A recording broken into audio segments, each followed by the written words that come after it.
There will be no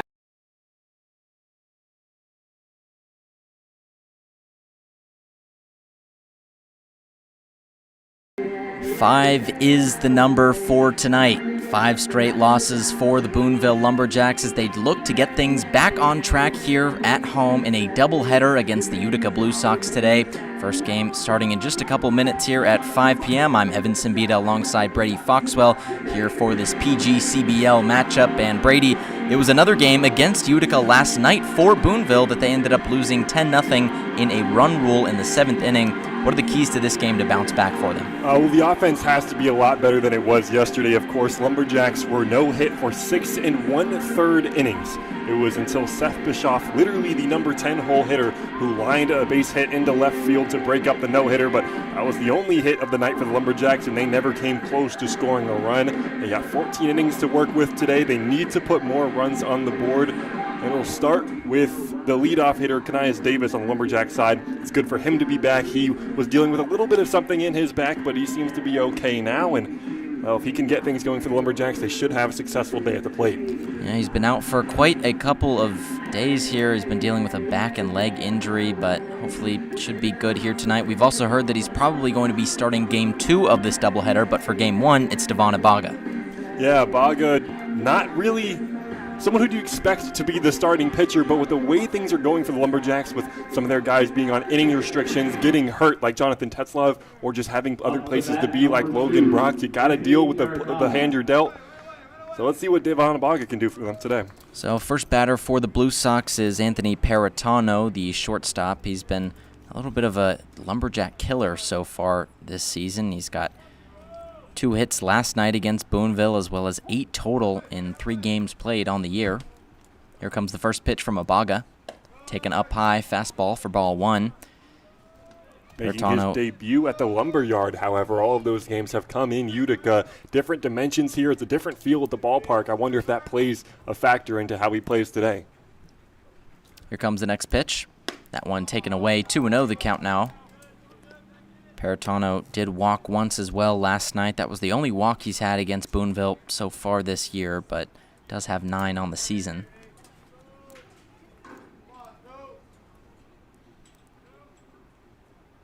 Here comes the 2-0 from Ibaga. Taken inside for a strike, bounces off the glove of the catcher Lawrence, but it's 2-1. It's kind of funny. When Paratano comes to Boonville, he's found so much success that he's literally reached base every single time. He's 6 for 8, so that's a 750 batting average, but those 2 outs weren't outs. They were both hard-hit errors that he reached base literally every time. Here comes the 2-1. Swung on and missed. That off-speed down low got him, and the count all even now. 2 balls, 2 strikes. Paratano, his best day against Boonville was a 2-homer, 5 RBI day. That came in a loss for the Blue Sox. That was the last game that they've taken against the Blue Sox. Here comes the 2-2. Taken way outside in the other batter's box, and the count full now.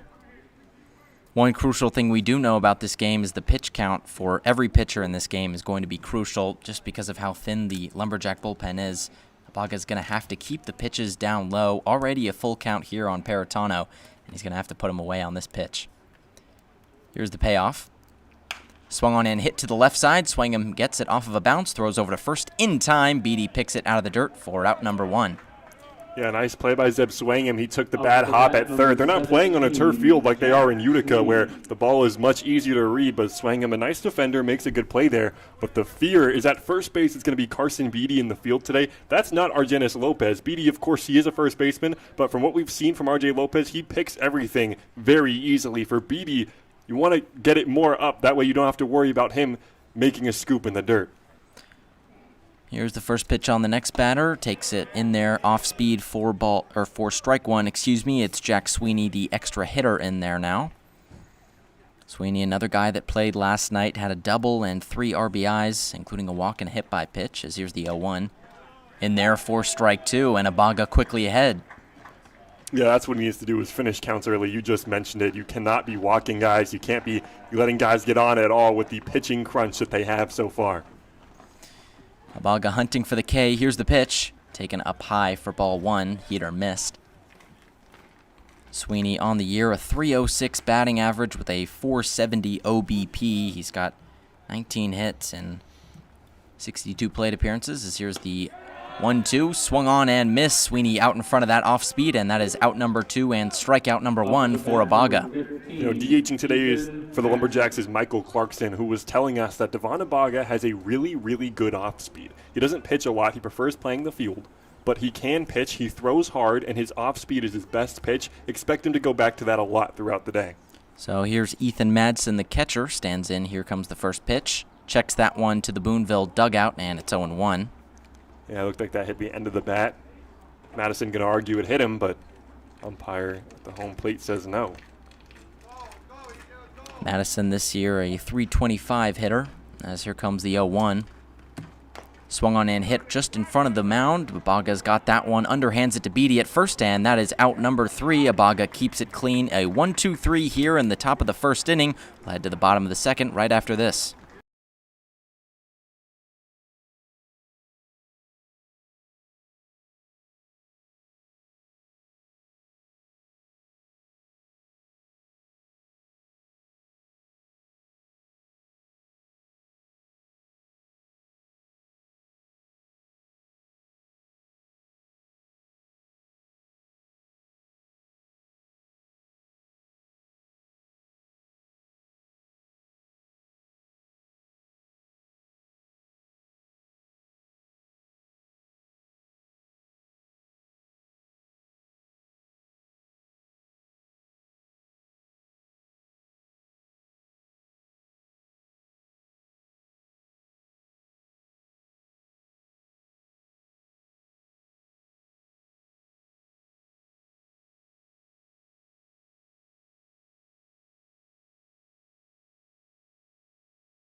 Back here for the bottom of the first inning, it was 1-2-3 for Devon Abaga at the top of the first, and now Jordan Ake, the pitcher, out for the Blue Sox. He's started 4 games so far this year, 9 1/3 innings pitched with a 9.64 ERA. Hasn't seen the Lumberjacks yet. This will be their first taste of Ake so far this year. Hoping to get off to a strong start. Yeah, it's kind of funny. Devon Abaga, the pitcher on the Lumberjack side, well, obviously he just lowered that going 1-2-3 in the first, but he also had exactly a 9.64 ERA. But right now, I'm really looking at Kanias Davis, right? You're the leadoff hitter. You're finally back in the lineup. Make an impression after the Lumberjacks were damn near no hit yesterday. Try and get on base right here. Yeah, that was against the Utica Blue Sox as well. It's Kanias Davis, who was injured, couldn't play in that game last night. That's out to start in the leadoff spot for this one. Here comes the first pitch from Ake. Taken on the inside corner. He paints the black on that one, and it's 0-1. Davis, the last game he played in was the Glens Falls game a week ago, as here comes the 0-1. Fast off speed taken way up high. It's 1-1 the count now. In that game, he had 4 at-bats, had an RBI single and a walk, but did have 2 ground outs and a fly out. Here comes the 1-1. That one taken outside. The fastball misses, and it's 2-1 now. Yeah, even though he hasn't been playing in these past couple of days, we've seen him at Warrior Zone, a sponsor of the Boonville Lumberjacks. It's the gym here in Boonville. He's always lifting, rehabbing, making sure he's ready to play in moments like this. Here's the next pitch. Taken up high, and the count moves to 3-1 now. Davis doesn't walk too much. He's got 8 in 13 games played so far this season. Looking for number 9 right here. The pitch is taken on the outside corner for a strike. Davis knew it, and the count runs full.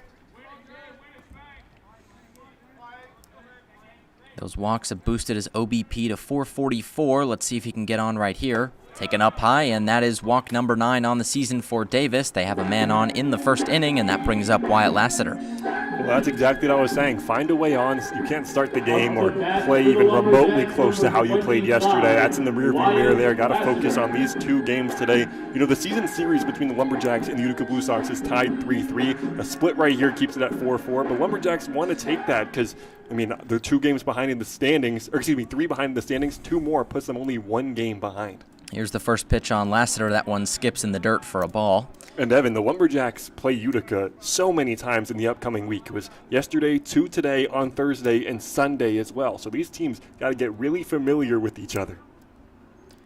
Lassiter ahead 1-0. Here's the pitch. Taken up high for ball 2. Yeah, it's a doubleheader here today against Utica. This could be big considering the Lumberjacks dropped all the way down to 6th place last night in the PGCBL East standings. They could use 2 right here, and then another against Glens Falls tomorrow. Here's the 2-0 up high yet again. Fastball misses, 3 balls, no strikes. And yeah, after force him to throw a strike. Don't swing until you get one. If he hasn't proven that he can take command of the strike zone, there's no reason to swing, especially when the Lumberjacks struggling as they are. Here's the 3-1. That one taken in there for a called strike.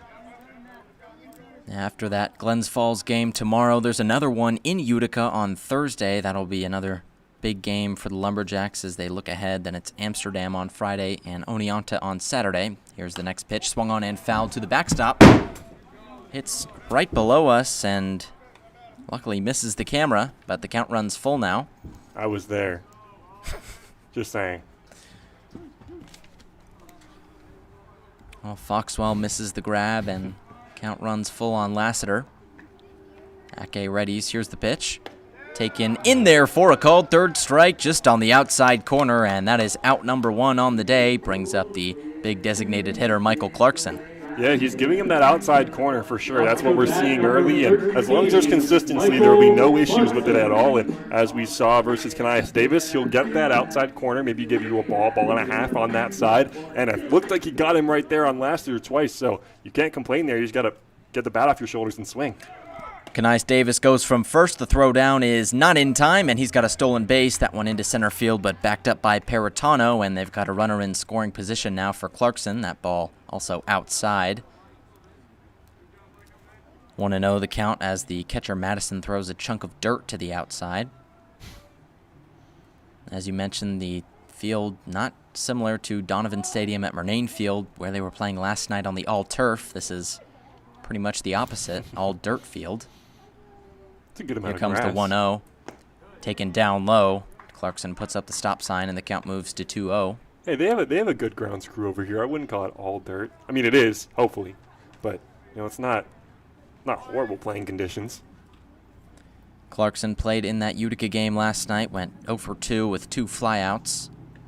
As here comes the 2-0. Takes that one up high, 3-0 the count now. One of those flyouts that went to deep center field certainly was a barrel. Clarkson got all of it. He was talking to us in the dugout about that one all night long. I think he missed that by just a little bit. But he's got a good opportunity now. 3-0 count by the pitcher Ake. 3rd batter in a row that he's thrown 3 balls to. Here comes pitch number 4. That one taken down low, and that is a walk. So 2nd walk surrendered in 3 batters for Ake. That brings up Bronx Lewis. Yeah, well, yesterday the Lumberjacks, you know, we've mentioned it a few times already throughout the broadcast that they didn't get very many hits at all. Of course, it was just the one.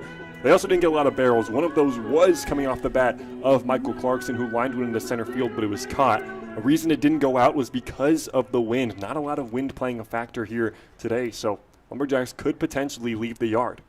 So it's the center fielder Bronx Lewis. Here comes the first pitch. Swung on and hit into right field. Back on it and hits off the wall on a line. Smith couldn't get to it. Kanias Davis rounds 3rd. He will score. Clarkson heading for 3rd. The throw is not in time. He's in there safely, and it's an RBI single there for Bronx Lewis. Boy, did he crush that ball. Yeah, he went up there first pitch swinging. He knew he wanted the fastball, and Ake gives him to it. First pitch, he lined it. Right fielder in Xavier Smith. That was a very smart play. He even deked me thinking, is he going to catch that ball? No, it was well over his head. But by doing that, he allowed Kanias Davis to not extend as far as he did. Ultimately, he bobbled it in right, which allowed Davis to score. And congrats on Clarkson for hustling on his way to 3rd. So it's a 1-0 lead as Will Hill steps in. Here's the first pitch. Taken outside for ball 1. Will Hill, another guy who played last night. He hasn't gotten as much playing time as he did at the start of the season. Hadn't played in just about a week going into that game yesterday. Ultimately went 0 for 2 with a walk and a ground out. Here's the second pitch. That one up high, 2-0 the count now on Hill. Hill has struggled with the strikeouts so far this year. He's got 14 in 14 games as there's a meeting at the mound here with Madison. 2 early balls to him, though. We've seen it a lot where these Boonville hitters can get ahead in the count, and that's when the hits really come for them. Yeah, and with runners on right here, it's a great opportunity to just pile on one more. Again, they didn't score a single one yesterday. They already got one here. Set the tone and grab one more. Clarkson on third obviously isn't the best runner, but, a ground ball that, Will's even fast. They could try and turn a double play if Hill beats it out. That allows a run to score. Just find a way by any means. Here's the 2-0 on Hill as the runner goes from first. The throw is not going to happen, and Clarkson might be stuck in a pickle here. Throw back to third is in time. They get him. A stolen base there for Lewis, and not really sure what happened there. Miscommunication on the base paths. That's out number 2. Yeah, I'm just as confused as you were, but he gives third base and head coach Christian Griffin a high five as he runs back to the dugout. I really am not sure what the decision was there, if he was trying to force a throw and just thinking he could get back to third, but just added another out to the Lumberjacks bottom half of the inning.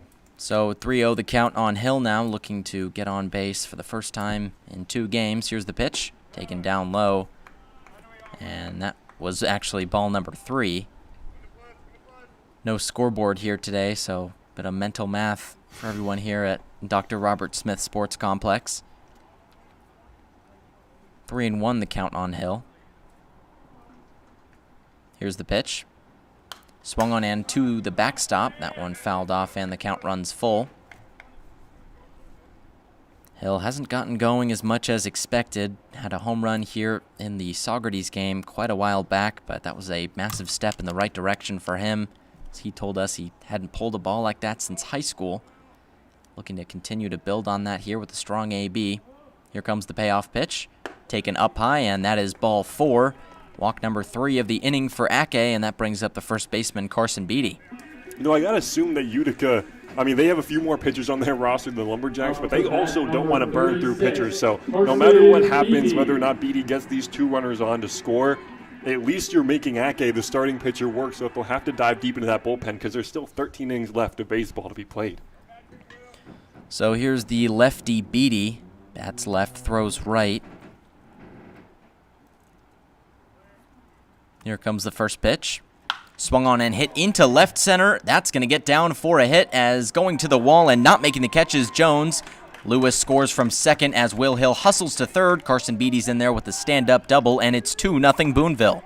I'm not sure Hill knew how many outs there were because he was holding up at first. He might be able to score, go first to third on that, but he was stuck in between the first and second base path.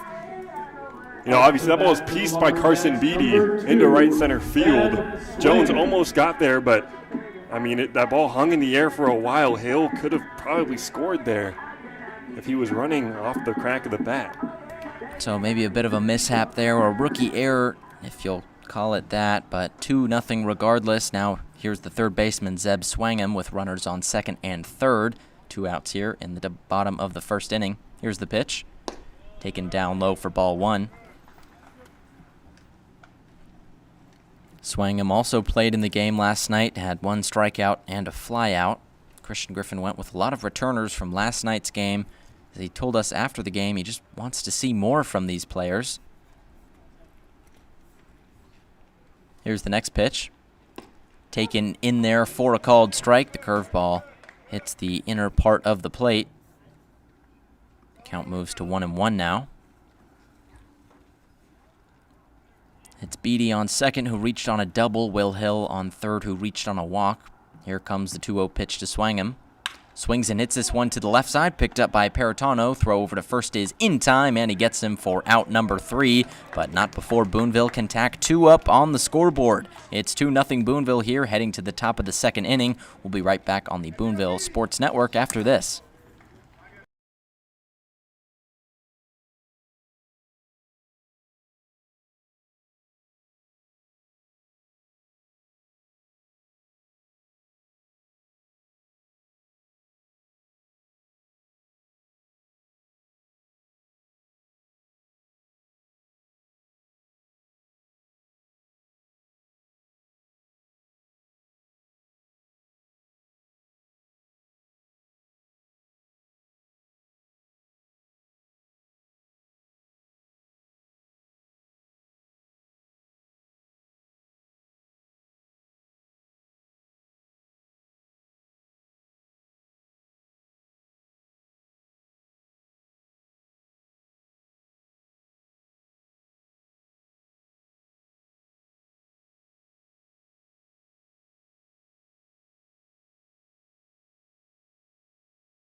Back here for the top of the second inning, it's Xavier Smith out there to lead things off for the Blue Sox after surrendering 2 in the bottom of the first. Here's the first pitch from Abaga.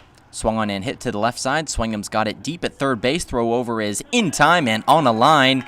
Great long throw there by Swingham for out number 1, and that's 1 pitch, 1 out for Abaga. Yeah, that's 4 up, 4 down for Abaga so far, who's, it's obviously early, but promising at least. Zeb Swingham had to go far back on the third base side and threw a bullet over to Beatty at first to be able to get that out in time. Promising all around from the Lumberjacks. So it's Justin Levine in there now, the third baseman for tonight. Here's the first pitch from Abaga. Taken on the outside corner for a strike. The off-speed hits in there. Loopy throw from Lawrence back to the pitcher.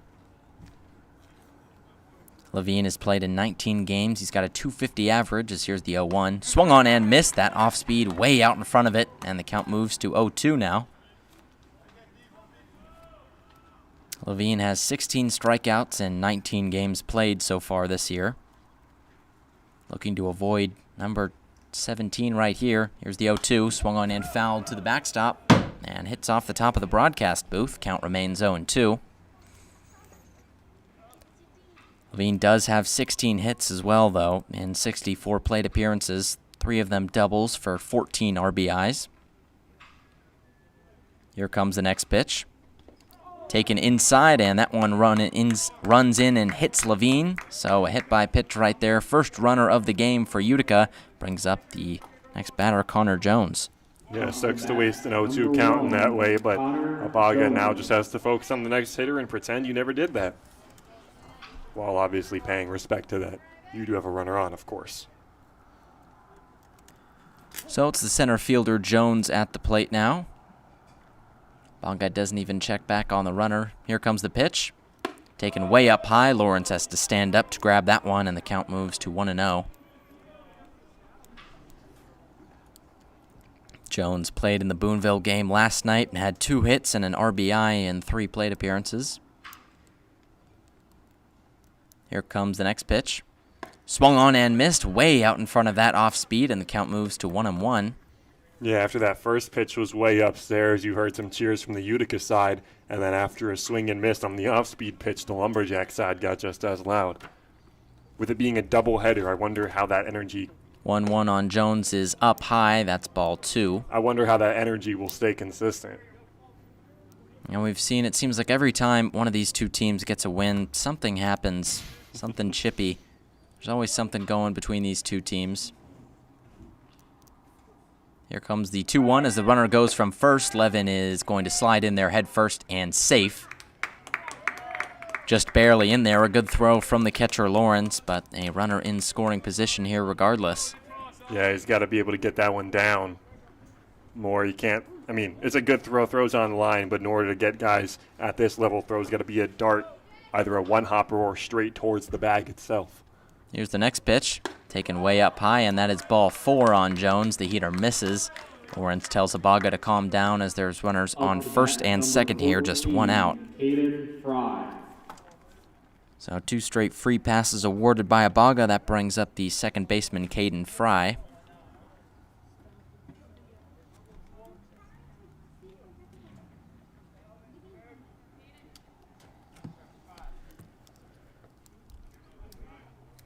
Here's the first pitch from Abaga. Fastball taken up high. 1-0 the count. Fry is batting .281 in 18 games played so far this year. He's got 16 hits, 5 RBIs, and 8 walks. Twitchy batting stance as he awaits pitch number 2 from Abaga. Here it comes. Taken in there for a strike. The off-speed continues to work for Abaga out there on the mound. We know the off-speed is Abaga's favorite pitch, probably his best pitch as well. He's used it to get swings and misses here today. 1-1 is the count on Fry. Here's the pitch. Another off-speed and another strike right there, and the count moves to 1-2. Hey, if it ain't broke, don't fix it. Keep going back to the off-speed until A, you get barreled, or B, you can't land it for a strike. So far, he has not gotten barreled and is able to land it for a strike. So hunting punch out number 2 on Fry. Here comes the pitch. That one way up high, another fastball that misses, and the count moves to 2-2. Yeah, fastball keeps missing upstairs, and, well, that makes the off-speed easier to hit if you can't locate the fastball for a strike. So 2-2 the count on Fry, who's got 8 walks in 18 games so far this season. Count is 2-2, runners on first and second with 1 out. If I'm Fry, I'm looking for the off-speed here. Here's the pitch. Way up high, and it hits him. Another one that just nicks the batter. That one an off-speed as well, and the bases are loaded now with 1 out for R.J. Tomei. R.J. Tomei was the one who ended it yesterday with a 9-0 lead in the bottom of the 7th. He hit a sac fly that would ultimately do it on the Lumberjacks, or on the Utica side. Now he's got bases loaded yet again. Of course, still early in the game, Lumberjacks obviously want to maintain their 2-0 lead. Corners come in, middle infielders hope to turn a double play if possible. It's Negron and Davis at shortstop and second base respectively. Hill, Lewis, and Lassiter left, center, and right field with Beatty and Swangam on the corners first and third. Meeting at the mound between the second baseman Davis, the catcher Lawrence, and the pitcher Abaga as it's R.J. Tomei up there. You mentioned that he ended the game last night, but hasn't had all good days against Boonville all the way back on June 6th. Their first game that they played had 2 strikeouts and 4 ABs as the first pitch runs inside. It's called for ball 1. Yeah, Baga's still struggling to locate the fastball. We just mentioned it, but again, with the bases loaded now, I think the batters will come up sitting off speed if that's the only pitch that he's landing consistently for a strike. Here comes the 1-0. That one down low in the dirt. It gets away from Lawrence, and that's going to be a run. Scoring from third is Justin Levine, and they cut the deficit in half. It's 2-1 now. Boonville still on top here in the top of the second inning. Well, now it looks like struggling to land the off-speed for a strike as well, as that was the pitch he went to right there, but just threw it in the opposite batter's box. They really have to settle down here, as he only has 1 out in the inning. So the count's still 2-1 here on Tomei. Here comes the next pitch. Swung on and hit high into right field. Going back on it and looking in the sun is Lassiter, who catches it. Tagging from third is the runner Jones, however, and he is in there safely as the throw goes to third. Utica ties it up at 2 here. It's 2-2, and that's going to flip the order to the next man up. It's Connor McCartney, the 10-hole hitter. And just like that, we're knotted up again at 2. And Utica still threatening with a runner on second. They'll have to retire Carter McCartney, who I feel like I don't see him a lot in these matchups.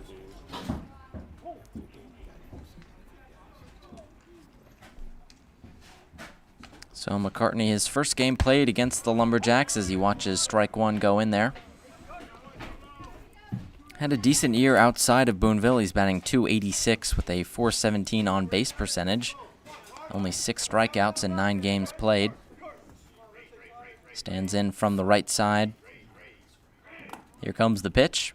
Swung on and hit high. That one's going to stay in the infield, though. Negron, the shortstop, underneath it, and he squeezes it for out number 3, looking up in the sun, and that's going to do it for the top of the second inning. Utica ties it up at 2 here, heading to bottom 2. We'll be right back on the Boonville Lumberjacks Sports Network after this.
Back here in the bottom of the second inning, it's Ian Farber, the extra hitter, here to lead it off for Boonville.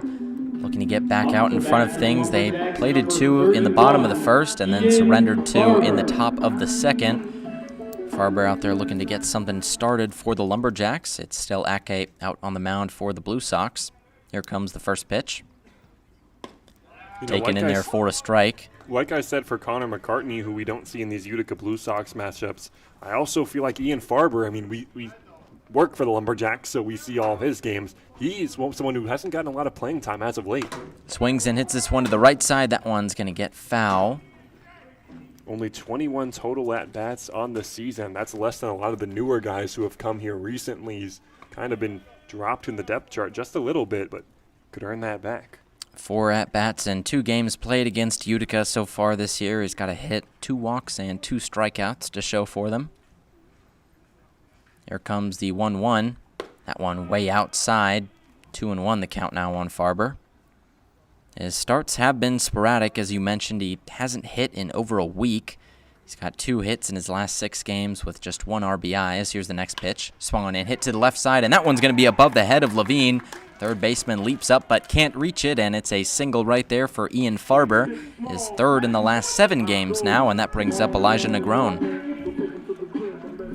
Up to bat for the Lumberjacks, number 4. Yeah, kind of an excuse me hit right there, but it's over the head of Levine, who fully extended trying to get to that ball, but was just unable to. That's back-to-back innings now for the Lumberjacks. The leadoff hitter gets down, so very different-looking team from what we've seen in the past 24 hours, 48, 72, really. They've scored 6 runs in the last 4 games. First pitch on Negron is a fastball. That one misses for ball 1. Yeah, in the last 4 games, they've scored a total of 6 runs. 4 of those came in a blowout loss just the other day to Mohawk Valley. Here's the next pitch. Taken in there for a called strike. 1-1 the count now. Negron did play in that game last night as well. Had 1 strikeout, was 0 for 2 on the day in total. Stands in from the right side now. Here's the pitch. Taken down low for a ball. Count moves to 2 balls, 1 strike. Negron has struck out in every game he's played against Utica so far this year with just 1 hit.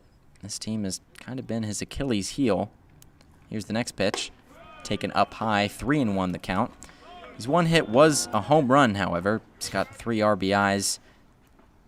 That's all he's had to show for 9 ABs in 3 games against the Blue Sox.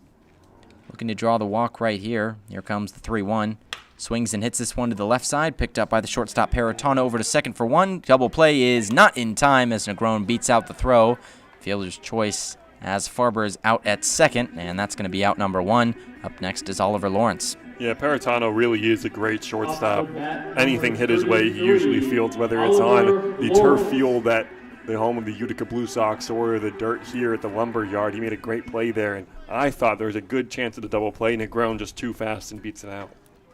So in comes Lawrence, facing Ake for the first time this season. First pitch is in the dirt. Fastball misses by about a foot, and the count moves to 1-0.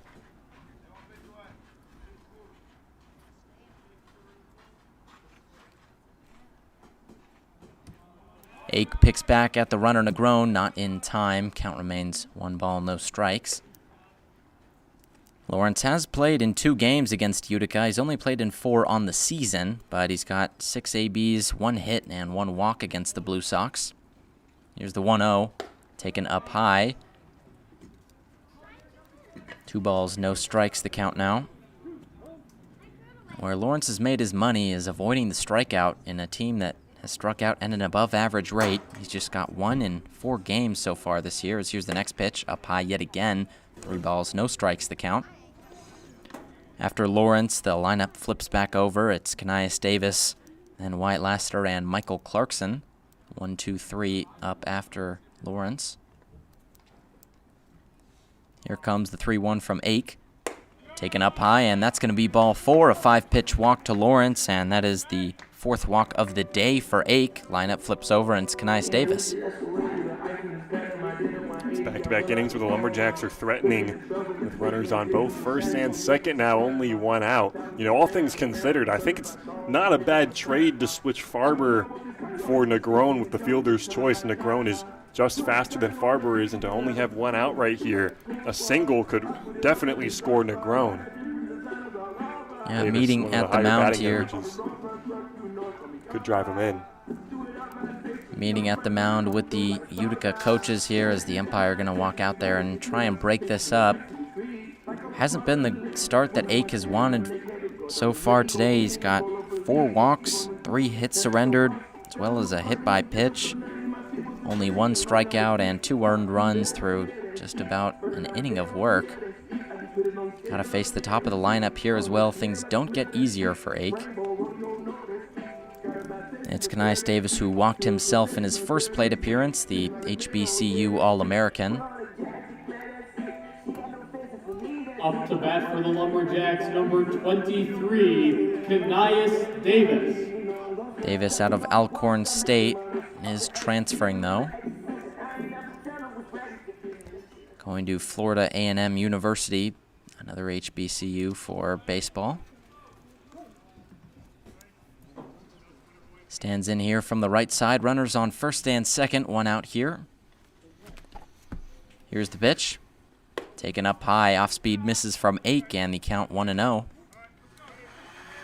Davis so far has had 2 hits and 8 at-bats against Utica this year. 2 RBIs and 1 walk. The runner Negron jots back and forth from second as that next pitch outside. 2-0 the count. It's a tale of 2 stories, really. Lumberjacks had no success at the plate yesterday as their pitcher, John Regas, was throwing nothing but heaters and off speed, and those Lumberjacks were swinging through it. But now they're having a lot more success at the plate. Here's the next pitch. Swung on and missed there from Davis. They'll say it was a foul tip, and the count is 2-1. Davis in 13 games played so far this year. He's pitched in 4 of them, hit in 9. He's got a .273 batting average with 9 hits. Here comes the 2-1 from Ake as he looks back at Negron. Looks back once again and fires. Taken in there for a called strike 2.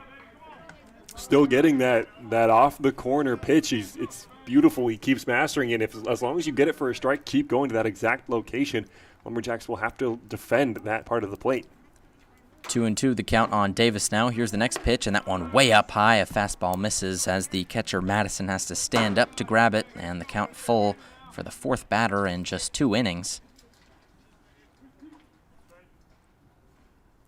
Ake stares him down. He's got to be careful, or he's going to walk the bases loaded right here. Negron trying to distract him as he swings and fouls this one off. So Davis stays alive here. Count remains full.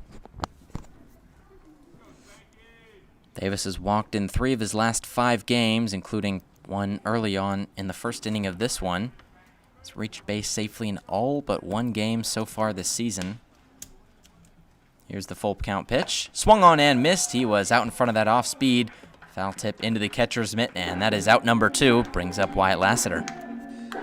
Yeah, Jordan Ake, that was beautiful right there. I was down the count 2-0, but fought back and keeps landing that strike, as I'll keep mentioning it. It's hard to hit that pitch, and the Lumberjacks obviously don't want to swing it. They prefer a pitch more in on the hands on the inside part of the plate, but he's not giving them that. And again, if the Lumberjacks want to retake the lead here, they're going to have to hit all parts of the plate and be more aggressive everywhere. So strikeout number 2 for Ake. This next man standing up, Wyatt Lassiter, was the first strikeout of the day for him. 0 of 1 so far. Looks back at the runner before firing. That one down low, 1-0 the count. Fastball misses. Lassiter had the day off last night. Last time he played was July 4th against Oneonta. Had 1 hit, which was a double. Was only 1 of 3 hits in that game for the Lumberjacks as they went down in 7 innings. Here's the next pitch. Taken up high for ball 2. Yeah, Lassiter went down looking his first time around. He's obviously going to want to change that with the runners on. And he's, one of the better hitters on the team. Batting average just under .270. Needs to put it in play right now. There's a big hole on the right side of the field with Caden Fry holding on to Negron. Here's the 2-0. That one way up high. Madison has to stand up and jump to grab that one, and the count moves to 3 balls, no strikes now. Lassiter does lead the team in hits despite a slightly lower batting average than you would expect from a team's hit leader. He's got 14 of them, including 6 for extra bases. Yeah, it's been a rough couple of days for the Lumberjacks. Everyone's batting average. Here's the 3-0. That one taken in there for a called strike. Ake takes off the headband that he had underneath the hat and gets ready for the next pitch. I think Lassner also has a headband underneath the helmet. The Mount Olive one. Here's the next pitch. Taken up high, and that's going to be a called strike 2. So the count runs full, 5th batter in 2 innings now. So even when Ake is behind in the count, he goes back to that fastball, and Lumberjacks keep taking it for a strike. Lassiter doesn't walk too much. He's just got 2 in the last 8 games. Only 1 multi-walk game so far this season. So here comes the payoff pitch. Swung on and hit high into shallow right field. Underneath it is the second baseman, Frey, and he squeezes it. And the Lumberjacks leave 2 stranded for the second straight inning. It's still 2-2 here, heading to the top of the 3rd inning. We'll have that for you on the other side of the break. We'll be right back on the Lumberjacks Sports Network.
Back here for the top of the 3rd inning, it's Jack McWilliams, the Columbia University hitter, out to start things for the Blue Sox. 10th hitter in the order for Utica. Looking to get things going against Devon Abaga. Here's the pitch. Taken up high for ball 1.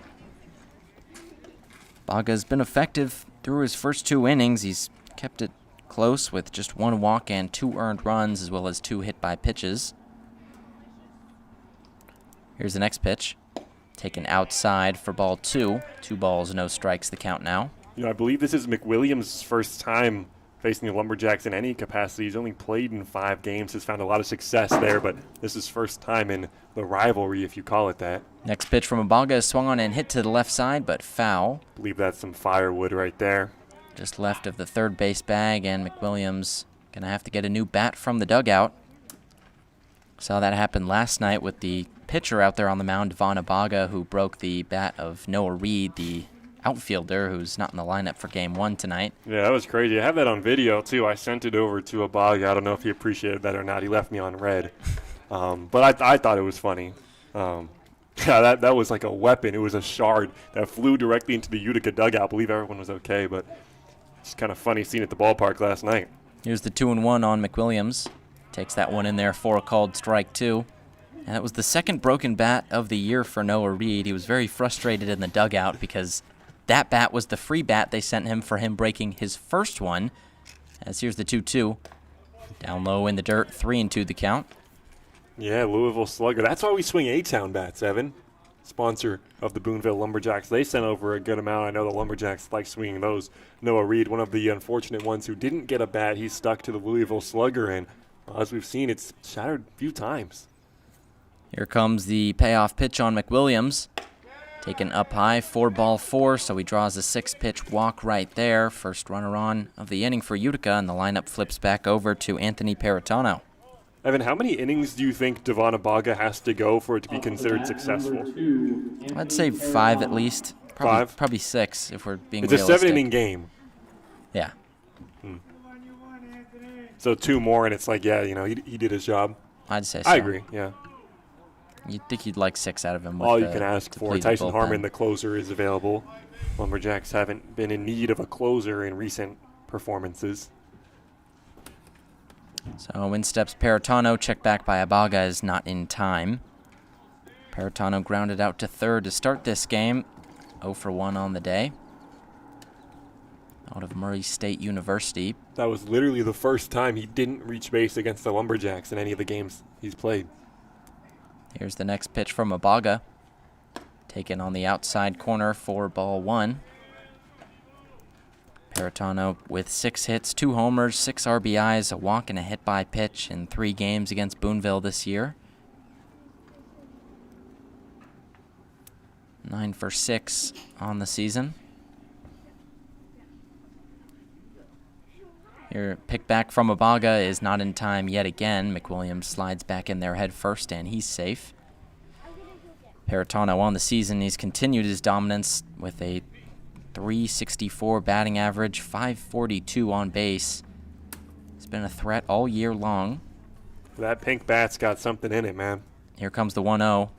Taken in there for a called strike, hits the top part of the zone, and the count moves to 1-1. When I say he's got something in it, I'm not accusing him of cheating, by the way. He just catches barrels all the time. I wonder. Also, I wonder what the reason for it being pink is. Contrasts well with the Utica Blue Sox blue and black jerseys. 1-1 the count on the shortstop. Abaga readies. And here's the pitch. Taken in there for a called strike. Paratano started backing off as if that one was going to hit him, but instead the count moves to 1 ball, 2 strikes. There with the 1-2 count right now, Abaga has to go after him. Can't be wasting any more pitches. You definitely can't let him get on via free pass. No he outs gets on, here. let him earn it. Runner on first. Check back by Abaga. Not in time yet again as McWilliams in there safe for the 3rd time. Runner on first. McWilliams reached on a walk. There's no outs here. Second batter of the inning is Anthony Paratano. It's a 1-2 count. Here's the pitch. Taken outside for ball 2. Count all even now, 2-2. Paratano in that game last night had 2 singles, an RBI, and a walk, as well as reaching on an error. Abaga ready for the 2-2. Here it comes. Runner goes from first. Check swing. He did not go, and the throw in the dirt by Lawrence. McWilliams in there standing with a stolen base, and the count runs full on Paratano. You know, Evan, I feel like there's this thing in the PGCBL where if the umpire hears a runner go, they disregard the pitch as being considered a strike. That one looked to be in the same spot that I feel like a lot of the pitches that Jordan Ake is getting on the outside part of the plate that, I'm not trying to complain, but I feel like that outside fastball right there, I don't know, man. I feel like that could have been called a strike.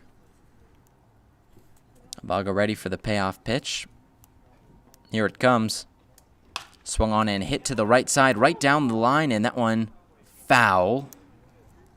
Lassiter couldn't get to it. That one right down in the alley down the first base line, and the count remains full. And also, I think McWilliams thought that was ball 4 because he was walking into second base.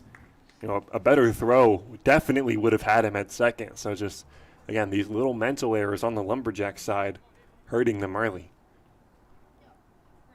They're ready for the 3-2 pitch yet again. Abaga checks back on the runner. Here comes the pitch. Swung on and fouled to the backstop. Count remains full, and they'll do it for pitch number 8 right here. Abaga, as you mentioned, has to keep the pitch count low if he wants to stay successful in this game.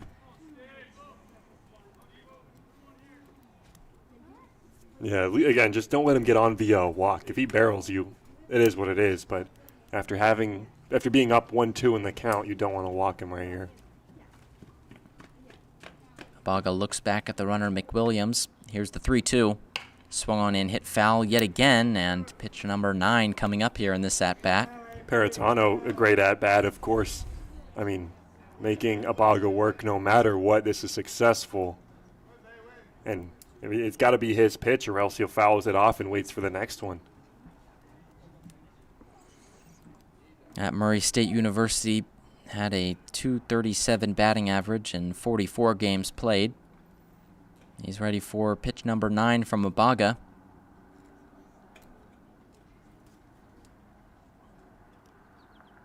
Here it comes.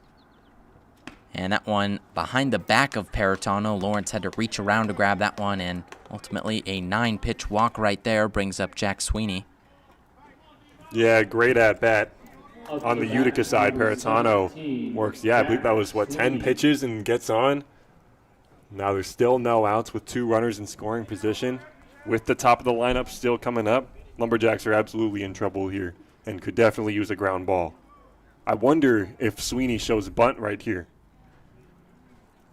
We've seen them do a lot of small ball, especially last night. Moving the runner into scoring position is something Utica loves to do with 2 outs. Swangham playing far back on third.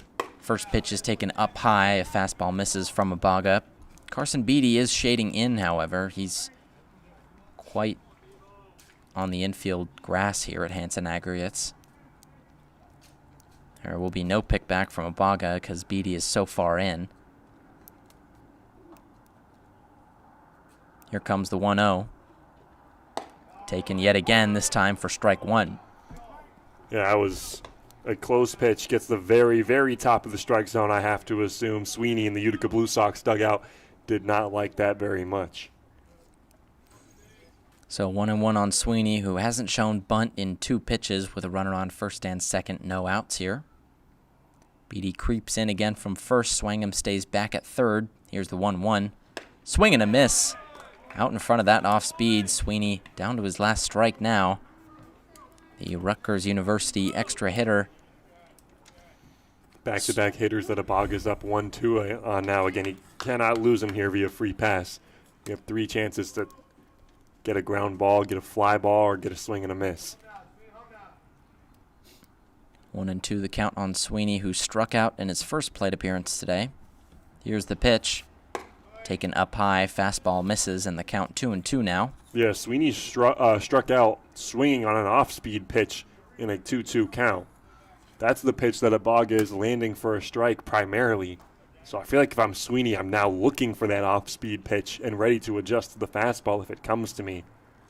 So Abaga, again, really not in the great position right here. I think he goes to the off-speed pitch, and I think that's what Sweeney is looking for. 2-2 the count here. Abaga trying to keep the pitch count low. Hasn't gotten an out yet. Here it is. Taken in there for a called third strike. And Sweeney knew it right there. Didn't even get the bat off the shoulder. And that is out number 1 of the inning. It brings up Ethan Madison. Okay, I think I went 1 for 2 right there. I assume that Sweeney was looking for the off-speed but was frozen by the fastball. Abaga would have fooled me right there. And he gets to that same spot that he got the strike 1 call at the very top of the zone. Again, if you get it from the umpire, keep working that way. So 2 strikeouts on the day for Abaga, both of them against Sweeney, as here's the first pitch on Madison. Hits the outside part of the zone. Madison, in his first plate appearance, grounded out to Abaga to end the top of the first inning. A little dribbler that would ultimately be a 1-2-3 inning for Devon Abaga. Looks back at the runner, McWilliams, still on second. He reached on a walk to start the inning. Here's the pitch. Down low in the dirt, Lawrence slides to his right to collect it, and the count moves to 1 ball, 1 strike. Madison has a .325 batting average in 12 games played so far this year. 13 hits, 3 of them for extra bases, all of them doubles. Still in a bunt situation, though. Beatty's still playing up on the grass. The 1-1 misses off speed just barely. Thought that one was in there. And the count moves to 2-1 instead. Madison out of Trevecca Nazarene University, the Division II school.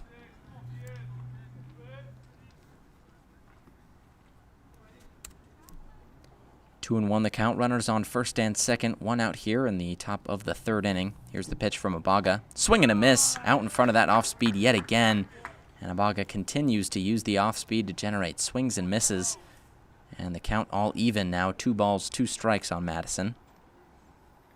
Would love a ground ball right here. Punch out works as well. Abaga does like to generate the soft contact.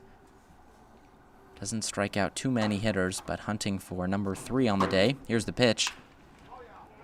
End of the bat swing, and that one gets through. Running around third and scoring is McWilliams as the throw is not in time. And it's a RBI single right there for Ethan Madison. That one just off the end of the bat. A defensive swing and ultimately an RBI right there. The score 3-2 Utica here in the top of the third inning. Yeah, I was going to mention it, I swear. Kanias Davis and Eli Negron are obviously playing in double play depth, but Davis is shaded so far towards second base that there is a wide open hole on the right side of the field, even with him getting back once Abaga starts his delivery. And right there, that's exactly what gets him. And because it was so slow rolling in the outfield, Kanias Davis even getting a glove on it slows it down even more, which gave McWilliams time to score. So unfortunate for the Lumberjacks. Utica's side, I'm sure they're happy as they played that very well. Lumberjacks now trailing in the same spot they were just 1 minute ago. So it's Xavier Smith. First pitch on him is way up high. Fastball misses. Smith grounded out to short to start the top of the second inning. Batting .282 on the year. Just 1 home run for the man whose nickname is the X-Man. Runner goes from second on this pitch. Throw from Lawrence is not in time. Swingham had to pick that one out of the dirt like a first baseman, and another stolen base right there, this time by the runner Anthony Peritano, and there's runners on the corners here, just 1 out, as Lawrence gives the signal to his infield. Yeah, not a double steal. Madison stays put at first. I wonder if now he'll look to take second base. Of course, the Lumberjacks struggled to do that earlier. Michael Clarkson was then caught up at third because of a similar first and third opportunity. 1-1 the count on Smith. Peck back at first is not in time from Abaga. Little sidearm motion couldn't get the runner. It's Madison, the catcher, diving back in there head first. Still 1 out in the inning. 1-1 the count on Xavier Smith. Here comes the pitch. Swung on and missed out in front of that one. And the count moves to 1-2 now. Again, middle infield still playing in that double play depth, of course. Swingham just off the grass. Of course, his first throw is probably going to second. I imagine the throw does not come home. 1-2 the count. Here's the pitch. That one in the dirt and gets away from the catcher Lawrence. Scoring from third is the shortstop Anthony Peritano, and the lead quickly balloons to 2 runs for the Blue Sox. It's 4-2 here in the top of the third inning, and the other runner, Ethan Madison, moves over to second on that one as well. Lumberjacks handing the Blue Sox runs at this point. That one just looking for that off-speed late release point, I have to assume, as that one went straight to the backstop. And now it's pretty much the same thing, a runner in scoring position, just +1 more for the Blue Sox. Here's the next pitch on Smith, who hits this one high but back and out of play. That one escapes to the grass behind home plate, and the count moves to 2-2. Smith out of Millersville University, the Division II school, battling here with Abaga. Stands in from the right side. Here comes the 2-2. Taken in the dirt, Lawrence slides over and blocks it with the body, and the count runs full now. It's been a very long inning here for Abaga. He's been struggling out there to keep the pitch count low, which is exactly what you need in a game like this. The entirety of yesterday's game was finished in under 2 hours. It was an hour 58. Here's the payoff pitch, swung on and hit off of the end of the bat into right field. Lassiter coming in on it, makes the catch, and the runner, Madison from second, can't go anywhere. Looks like Lassiter might have lost that one in the sun for a second, took a first step back, but came in on it and made the play for out number 2.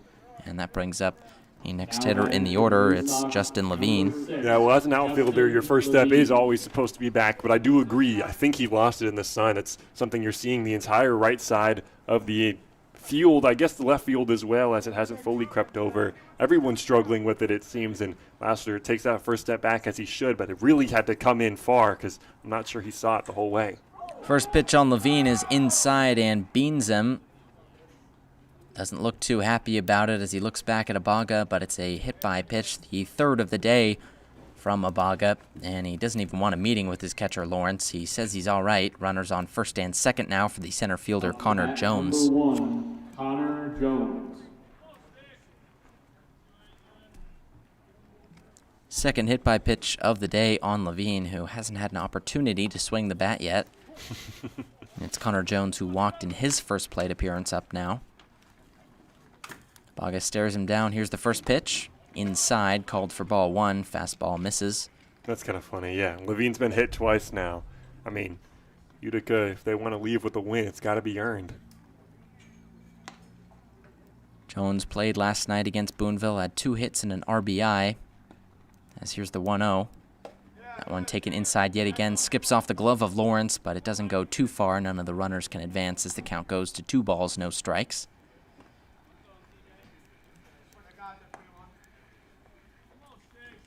Jones, in his freshman year at George Washington University, had a 192 average in 43 games played, just 24 hits, only 7 of them for extra bases. Ibaga ready for the 2-0. Looks back at the runner, and here's the pitch.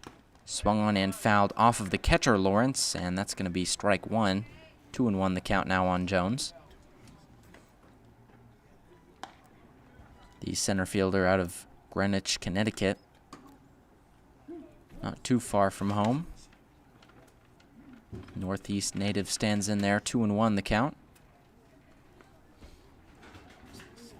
Ibaga ready for it. Here comes the pitch. Taken in the dirt. This one gets away from Lawrence yet again, but doesn't get too far. He's able to block it, and the count moves to 3 balls, 1 strike. Yeah, Ibaga struggling with control here. It's a long inning, and I believe that's Lo Wen-Shing in the bullpen getting ready if he's needed. Hopefully Ibaga can stay in this one for longer, but he's got 2 runners on, 2 outs here for Connor Jones. Here's the 3-1. Swung on and hit to the left side. This one's going to get down for a hit. Running around third and scoring is Madison as the throw finally gets in, but there will be no play anywhere. Score continues to run up for the Blue Sox. It's 5-2 here in the top of the 3rd inning. Yeah, well, it's easier to sit on one pitch when you're not waiting the other one for a strike right there. It was kind of flip-flopped as Ibaga was struggling with the off-speed, but the fastball was going over the plate right there. I mean, Jones ready for the fastball, shows he was, hit a barrel to left field. Hill does a good job getting in front of it, but that's 5 unanswered for Utica so far. So it's the second baseman, Caden Fry. First pitch is taken in there for a called strike. Fastball down the middle. Fry in his first at-bat was hit by a pitch, ultimately would be stranded at second base in that top of the 2nd inning. 0-1 the count on him here. Here's the pitch. Down low in the dirt, skips up, and Lawrence luckily picks that one out. 1 ball, 1 strike the count now. Fry, a Division I hitter out of Purdue University over in the Big Ten. He's got a .281 batting average and 18 games played in the PGCBL this summer.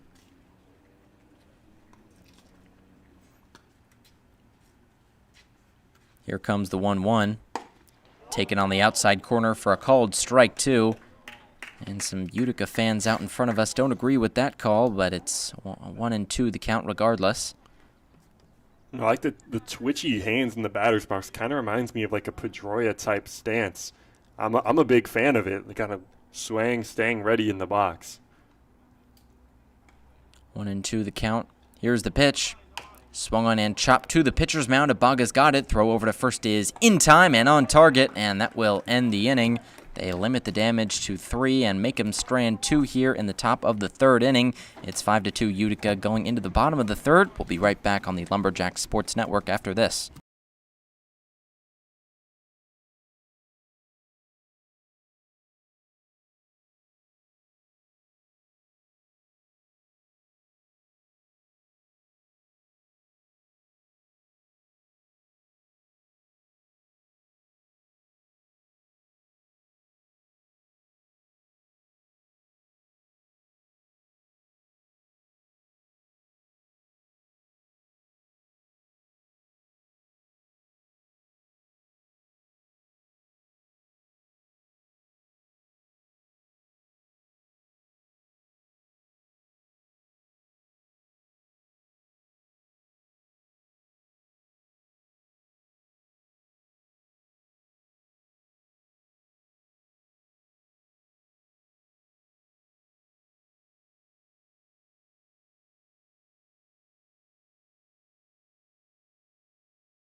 Michael Clarkson out here to start this bottom of the third inning for the Lumberjacks. They're trailing by 3 after getting out to a 2-0 lead to start this game. It's been 5 unanswered for the Blue Sox, and Clarkson looking to get something going here in this bottom of the third. It's still Ake out there on the mound for the Blue Sox. He's already battled through 2 innings of work out there for number 3. Here's the first pitch, taken outside, fastball for ball 1. Clarkson in his first plate appearance walked and ultimately would be stranded at third in the bottom of the first inning. Batting out of that 3 spot. As here's the next pitch from Ake. Curveball up high, misses for ball 2. Clarkson's been batting out of the 2 or 3 spot for the last couple games. Every time we talk to Coach Christian Griffin, he tells us that Mike is the spark to this team. As here's the next pitch from Ake, in the dirt, and 3-0 the count. And it's a huge reason, he thinks, why they're getting back into this playoff race. Obviously, with 5 losses in a row, they've been struggling and all the way down to 6th place now. But Clarkson, we know, is the catalyst. Here's the 3-0. Taken up high, and he draws a 4-pitch walk right there. Clarkson's on for the 2nd time in this game, and that brings up the center fielder, Bronx Lewis. Up to bat for the Lumberjacks, Walk number 9, 5 on the day for Ake. Lewis. He's struggled with the control, and it's now Bronx Lewis out there who had an RBI single in his first plate appearance today. Here's the first pitch. Inside on the lefty, almost clips the knees, and that's 5 straight balls for Ake to start this inning. Lewis graduated from Concordia University over in Nebraska. As here's the 1-0. Taken finally for a strike. The fastball clips the outside part of the zone. Lewis hoping to go play pro ball after his time with the Lumberjacks. He's just trying to get some tape, see what he can do at the next level. So here's the 1-1. Taken up high for ball 2. 2-1 the count. Lewis did have to come in and pitch yesterday. That's not where he usually plays. He hasn't pitched in a game since middle school, according to head coach Christian Griffin. As here comes the 2-1. Swung on and fouled off. Back and out of play. 2-2 the count now. Did have 1 inning of work last night with 2 hits, 3 runs, only 2 of them earned. Certainly was what the Lumberjacks needed, just someone to eat innings with more and more pitchers leaving or going down due to injury. Lewis did the job and kept it close as here's the 2-2. Swung on and missed on the outside, and that is strike number 3. Lewis goes down for the first time today, and that brings up the left fielder, Will Hill.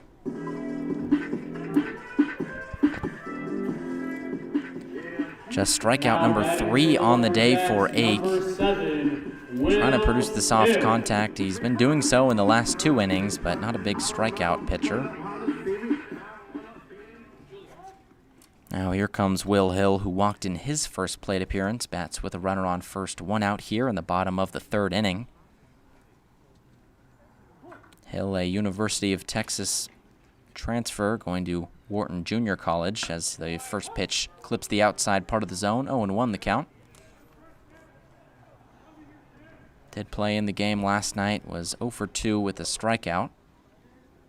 Looking to get things going, get on for the 2nd time today. Here's the next pitch. Taken up high, curveball misses for ball 1. 1-1 the count on Hill now. Stands in from the right side. The left fielder awaits the pitch. Here it comes. Swings it to the left side. Picked up by the shortstop, Peritano. Long throw over to first is not in time.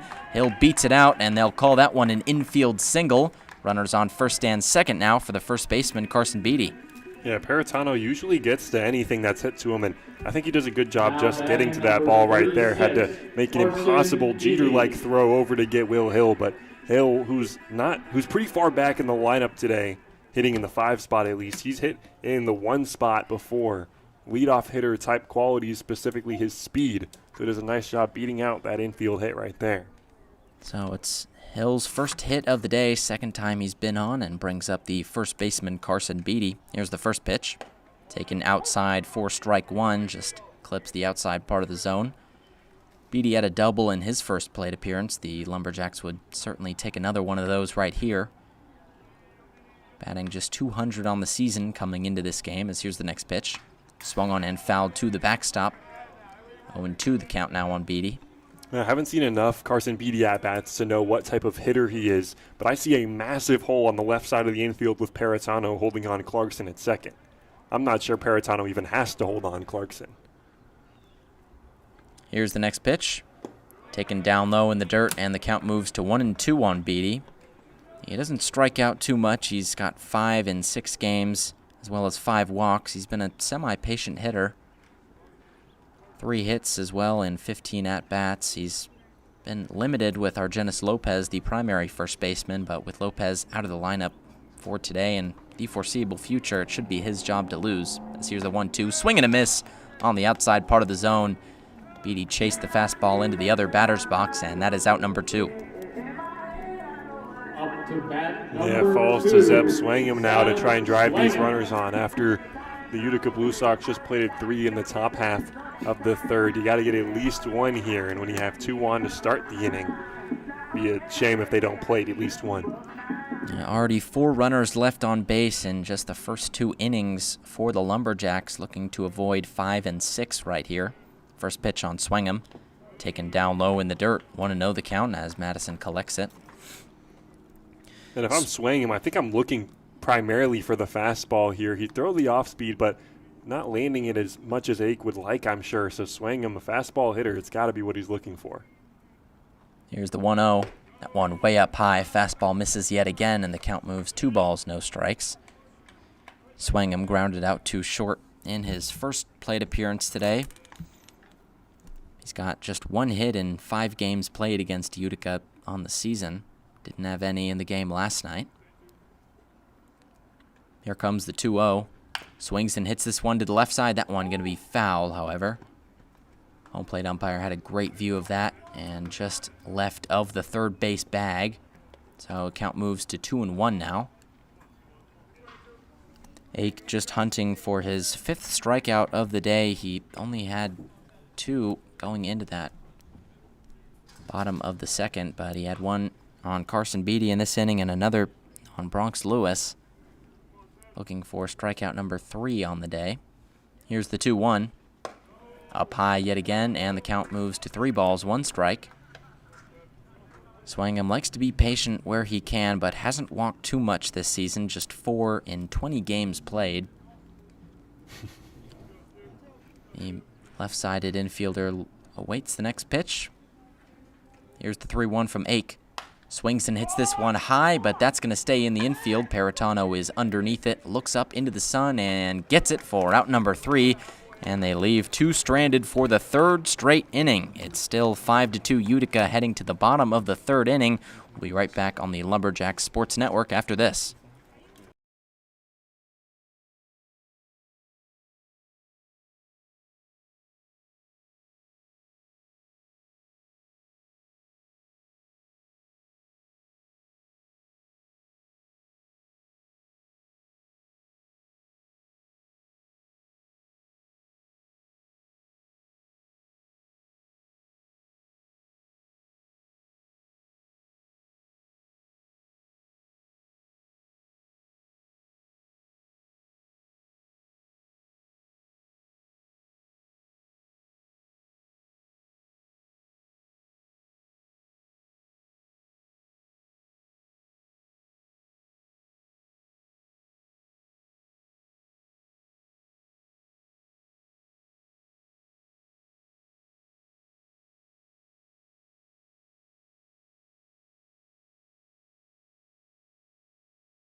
Davon Abaga's done his day is done here in Boonville as it's Low-End Shing out on the mound to start this top of the 4th inning. Final line for Abaga, 3 innings pitched, 2 hits, 3 walks, and 5 earned runs, as well as 2 hit by pitches and 2 strikeouts for the righty, but now it's Lo Wen-Shing's turn to try and shut down the Blue Sox. He's got a 7.82 ERA in 9 games played and just under 13 innings pitched so far this year. 13 runs, 11 of them earned with 15 hits, 17 walks, and 8 strikeouts for the Taiwanese right-hander. Yeah, well, Lo Wen-Shing, he got his Chipotle yesterday from Taiwan, is enjoying his time in the States, loves Chipotle, isn't too big on pretty much anything else. Pre-game, however, he came in here and he gave us some Taiwanese candies to enjoy. Evan, what'd you think? I thought it was good. He gave us a cake-style candy and like then a cookie kind of. A caramel candy as well. I know you preferred the caramel. I thought Yeah. the candy was the better option, but I think he actually agreed with me. He preferred the candy as well. Yeah, that was the one. That was what he said was his favorite. You got to get him like a bag of Sour Patch Kids or something. No, it's always so funny every time he goes out there and pitches because, teams or fans will try and get on him and rattle him, and he's no clue what they're saying to him. So a team favorite, one of our favorites for sure, and he's got pretty okay stats so far, a 7.8 ERA, and hopefully just able to eat the rest of these innings and give the Lumberjacks a competitive chance in this game. Down 3 so far, but Utica scored in each inning so far except for the first. So Lumberjacks need to put up another 0. So it's R.J. Tomei out there now for the Blue Sox to lead off this inning. Had a sacrifice fly in his last at-bat today. Starting at first, here's the pitch. In the dirt from Shing. He lets that fastball get away from him, and the count moves 1 ball, no strikes. Tomei, a 6-foot, 195 first baseman, bats and throws right from Hartford, Wisconsin. Here comes the 1-0. Swung on and fouled. That one right to the Blue Sox dugout, and the count even now, 1 ball, 1 strike. He's had success against Boonville, walked the game off last night in the 7th inning. He's also had some not-so-great games, 2 strikeouts on June 6th, then 4 at-bats and an 0-for-4 day. Here's the 1-1. That one inside, fastball misses, 2 balls, 1 strike, the count now. Tomei on the year has got a .245 batting average with a .382 on base. He's got 1 home run, 1 triple, and 2 doubles on the year. Here's the next pitch.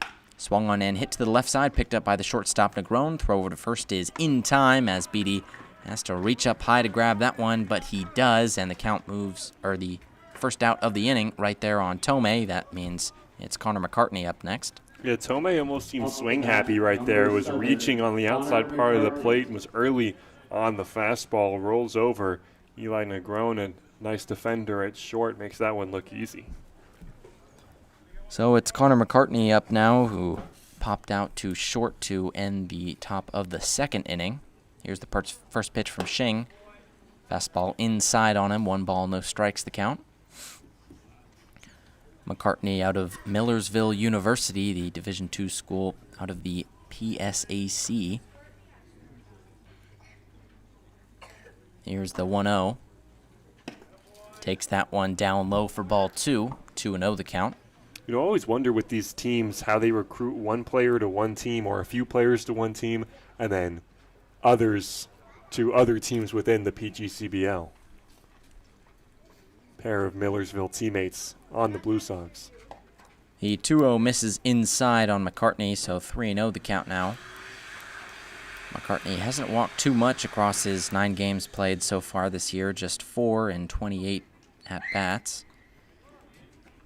Slightly more strikeouts at 6, but won't have to worry about that with a 3-0 count right here. He awaits the delivery from Shing. Here it comes. That one in there for a called strike. 3-1 the count now. McCartney, 8 hits on the year, 2 of them doubles. He's been able to have 4 RBIs as well. Here comes the 3-1.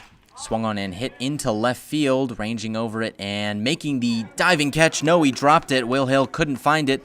And running around second is McCartney. He's going to go for third. Hill finally gets it into the cutoff man, Negron, but it's not in time. A stand-up triple right there as the ball gets away. Shing picks it up down near the 3rd baseline.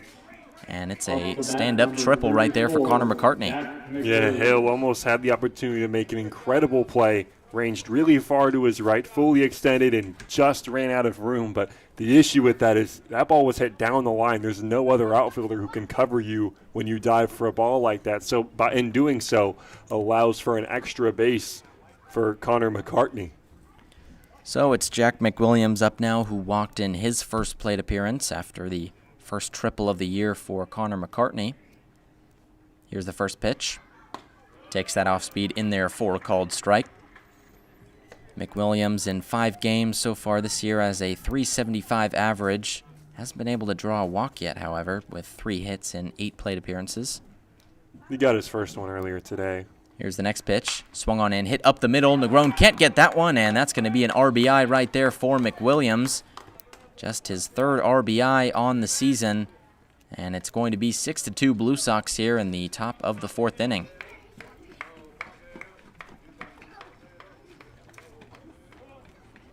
Yeah, infield was totally in, but I don't think it mattered right there. He sent that one right back up the middle for an RBI, and well, that's why it hurts when you don't score with runners on, as the Lumberjacks have left 6 on so far, as Utica takes advantage of opportunities like this, and now 6-2. That doesn't look good, especially in a 7-inning game. Lumberjacks quickly running out of time. So the lineup flips back over for Anthony Paratano, the shortstop. Here's the first pitch. In there for a called strike. Paratano is 0 for 1 on the day. He grounded out to third to begin the game and also walked in his second plate appearance. Shing checks back on the runner at first, gives him a glance before focusing on Paratano. Here comes the pitch. That one in the dirt. It gets away from Lawrence, and that's going to be an easy wild pitch right there. Jack Williams scampers over to second base, and they've got another runner in scoring position. Just 1 out here in the top of the 4th. Yeah, man, these free bases just killing the Lumberjacks, man.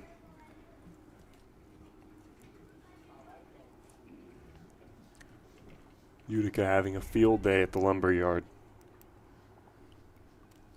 1-1 the count on Paratano. Now a runner on second. 1 out here in the top of the 4th. Here comes the pitch from Shing. Takes that one outside in the other batter's box. 2 balls, 1 strike the count now. Paratano against Boonville. He's reached in every single game so far this year and every at-bat but 1. 6 hits, 2 times reached on an error, 2 walks, and a hit by pitch.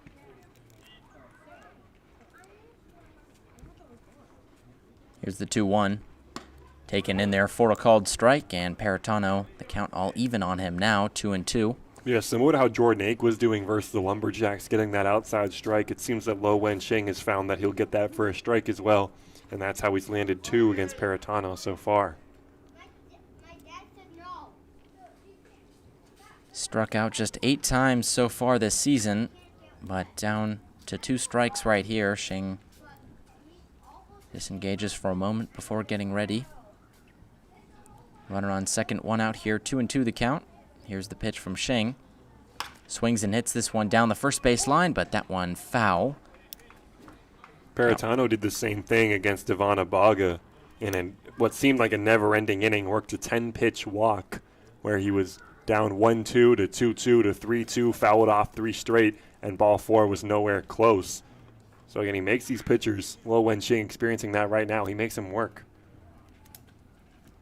2-2 still the count on Paratano. Batting out of the leadoff spot today. The shortstop awaits the pitch from the right side. Here it comes.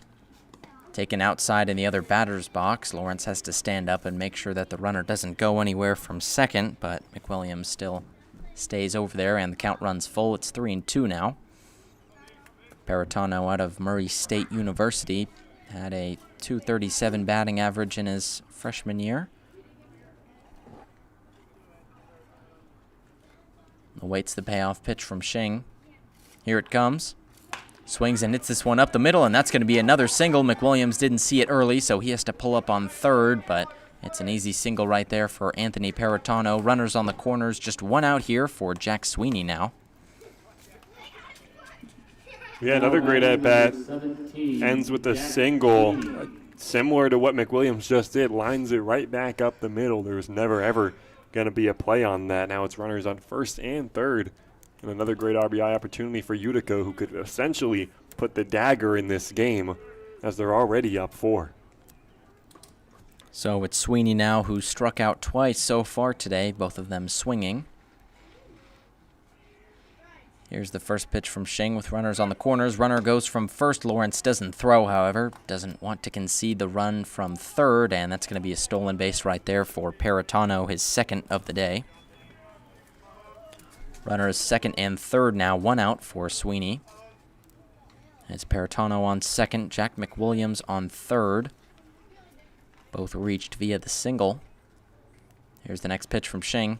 Swung on and hit high into shallow center field. Coming in on it is Bronx Lewis, who makes the catch. Runner does not tag from third as he doesn't want to test the arm of Bronx Lewis. And a crucial out right there. Jack McWilliams stuck at third and Anthony Paratano stuck at second. 2 outs now for the catcher, Ethan Madison. Yeah, I think Bronx Lewis is probably the best defending outfielder on the Boonville Lumberjacks, and as we saw him pitch yesterday, he does have an arm, clearly. He was in the low 90s to high 80s yesterday, and with a hop step in the outfield, he's got to throw it a bit harder than that, so clutch out for the Lumberjacks. So it's the catcher, Ethan Madison, up now. He's 1 for 2, single and a ground out so far today. Here's the first pitch. Taken up high for strike 1, clips the high part of the zone. Madison, one of the only Division II ball players on this school, or on this team, excuse me. Still has a .325 average this summer. Here's the next pitch. Taken down low in the dirt for ball 1, 1-1 the count. Madison's got 13 hits in 12 games played, as well as 5 walks.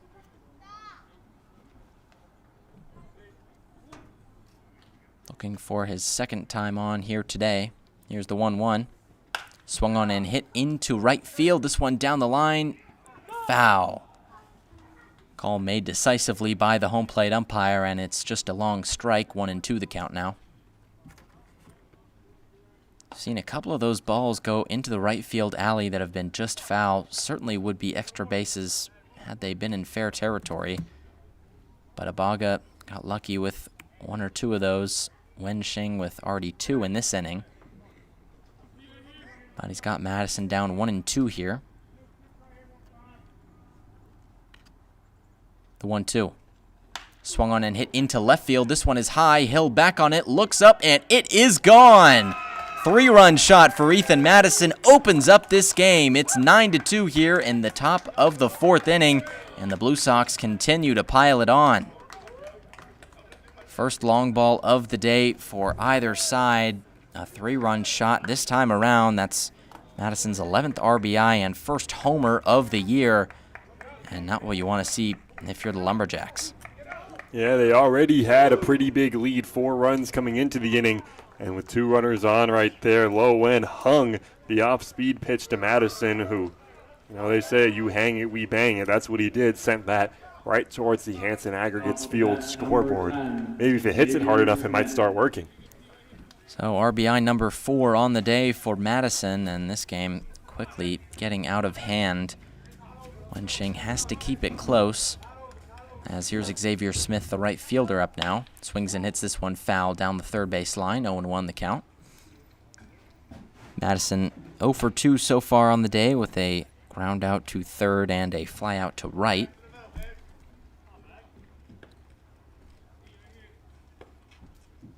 Batting .282 on the year, 20 hits, 7 doubles, and 1 long ball. Here's the next pitch. Curveball taken in there for strike 2 and 0-2 the count now. Smith leads the team in walks. He's been a patient hitter with 22 of them so far this season. None today, and looking to avoid his 16th strikeout on the year. Here's the next pitch, and that one hits him. So another 0-2 count wasted by the Lumberjacks, this time on Xavier Smith, who walks over to first on the hit-by pitch, and that brings up the third baseman, Justin Levine. Yeah, seems kind of similar to some of those situations we saw earlier in the year for the Lumberjacks when they didn't have many arms. It fell to Jonathan Tetzloff to kind of just play mop-up duty, and no matter how he was doing or whether or not they were hitting or his control, they kind of just left him out there to soak up these runs and take as many batters as he can. And I feel like that's what's happening to Low End right now. He just has to stay out there until he gets another out. Runner goes from first. The throw is in the dirt and not in time. That one leaks into center field as Davis couldn't pick it up. Lawrence frustrated by that one. So Smith, who reached on the hit by pitch, now steals a base, and he's over at second. Justin Levine, the batter, has been hit by a pitch twice so far today. He hasn't had an opportunity to really hit anything as he's ahead 1-0 here. Wenshing gets the sign from Lawrence. Comes set. Here's the pitch. Swung on and hit to the left side. Swingham picks this one up. Long throw is in time as it hits low in the glove of Beatty, and that is out number 3, but not a good inning for the Lumberjacks right here. It's 9-2. They're on the verge of another mercy rule in this one, and we'll send it to the bottom of the 4th. We'll be right back after this.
Back here for the bottom of the 4th inning, there's a new arm out on the mound. It's Johnny Amato out there for the Blue Sox. In 5 games so far this season, he's got a 5.93 ERA with 14 runs, 9 of them earned, 13 hits and walks, as well as 15 strikeouts. The Lumberjacks have seen him already this season. He pitched 2 2/3 innings for 5 earned runs against them all the way back on June 9th, and it's seen Farber to get things started. Here's the first pitch.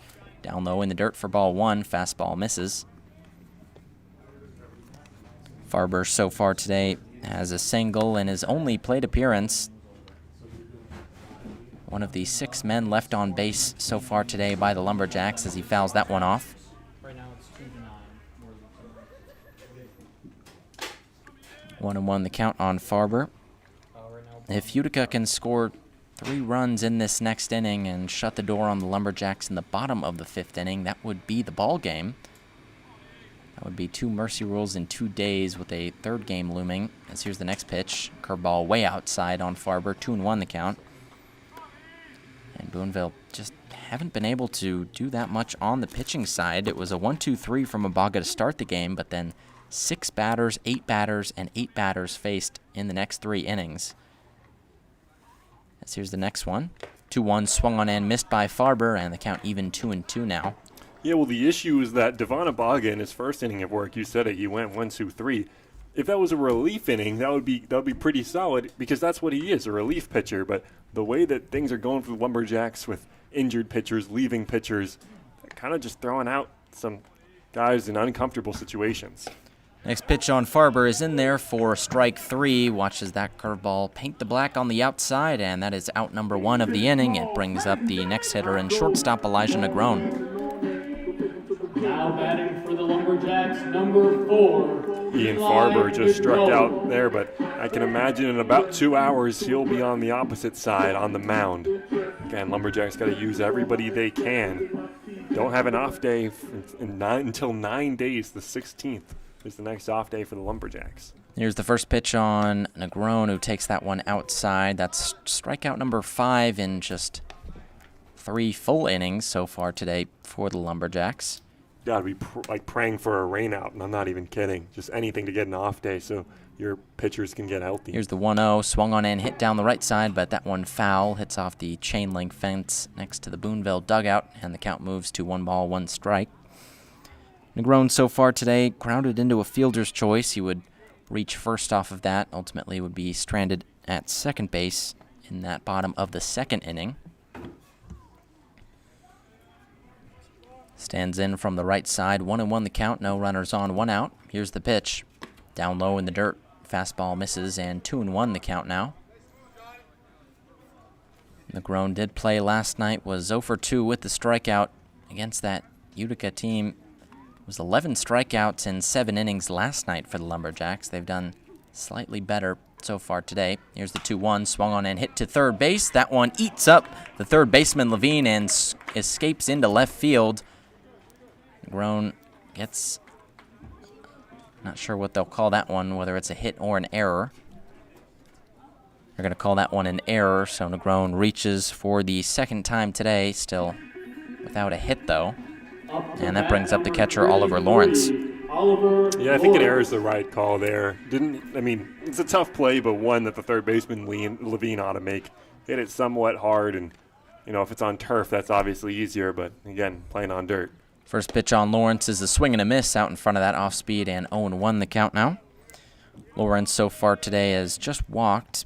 He hasn't really drawn too much, just 2 in 5 games so far this year. Has avoided the strikeout though, just 1 in 5 as well. Here's the 0-1, down low in the dirt, away, 1-1 the count. And we know Lawrence is a patient hitter. He's committed to go play D1 ball at Merrimack College. Earned the 18U top hitter honors from Perfect Game Mid-Atlantic through his travel ball team, which he played on the Upper Valley Rotters out in high school ball. Here's the next pitch. Up high, 2-1 the count.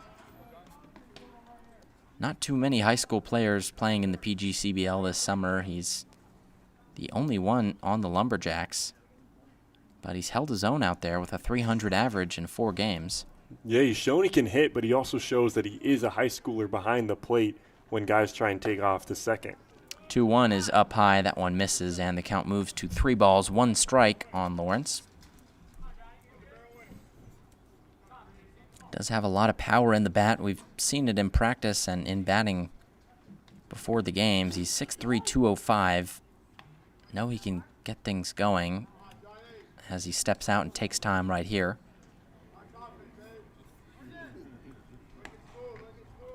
Stands in from the right side, 3-1 the count with a runner on first, 1 out here in the bottom of the 5th. Here's the pitch, outside on him, and he walks.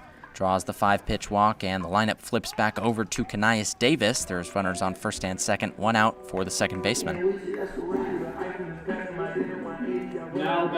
2 walks and 2 at-bats today for Lawrence. And it's Davis who walked in his first plate appearance today, but struck out in his second.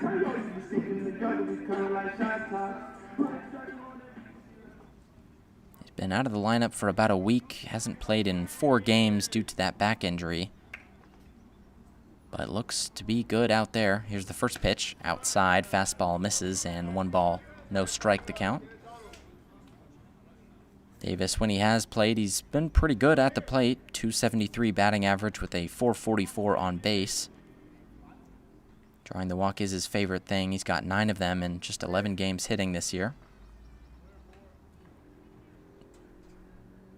Here's the 1-0. Inside. Pick back at the runner. Lawrence on first. He's in there safe. Didn't want to slide right there, and it almost cost him. A little bit of a nervy play down there.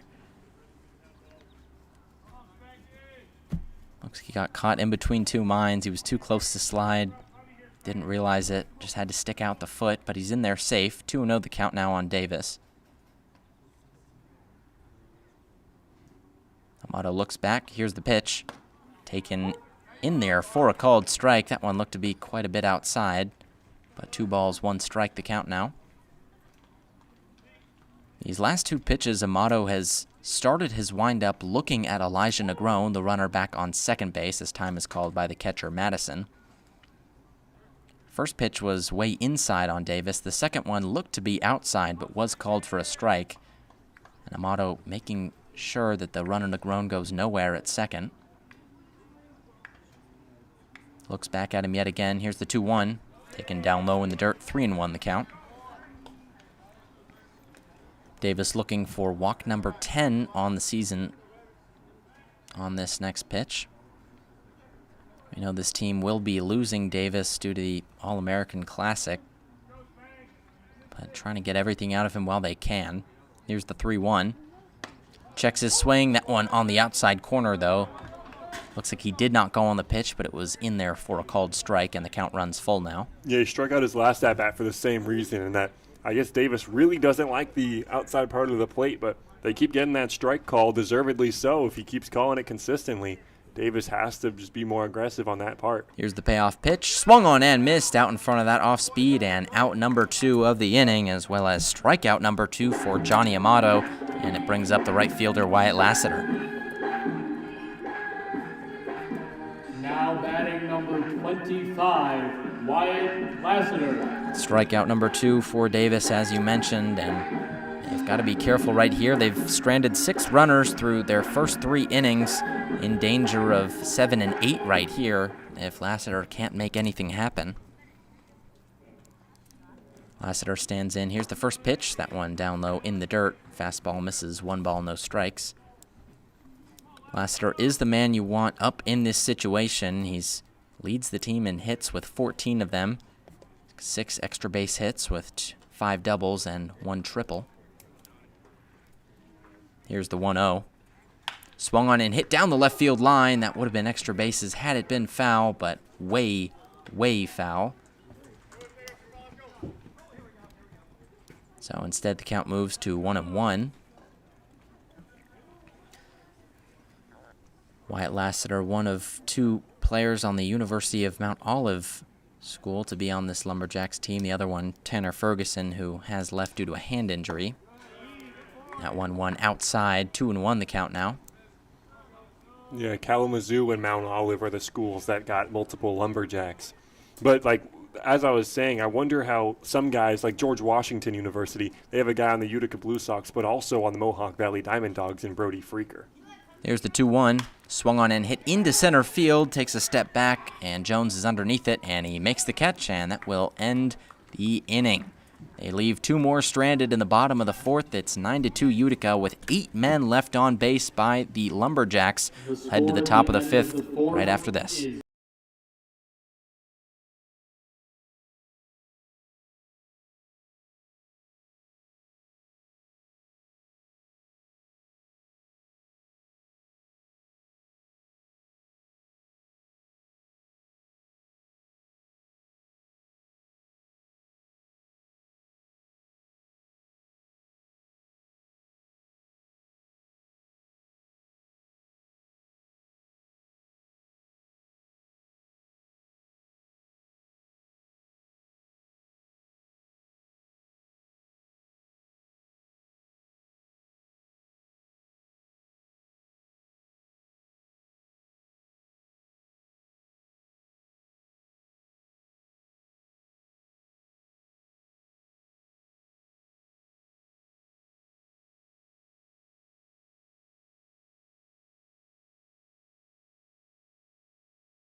Another new arm out on the mound for Boonville here in this top of the 5th inning. It's Lo Wen Xing's day, who is done now. 1 inning pitched with 4 hits, no walks, no strikeouts, but 4 earned runs for the Taiwanese right-hander. And now Matthew Helmer Jr., the next arm out there on the mound, comes into the game with a 24.92 ERA in 5 games played, 4.38 whip, 13 runs, 12 of them earned on 9 hits and 10 walks, just 4 strikeouts for the freshman.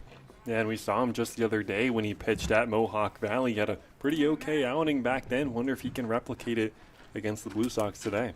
First pitch on the center fielder Connor Jones is a fastball that misses outside. 1 ball, no strike the count.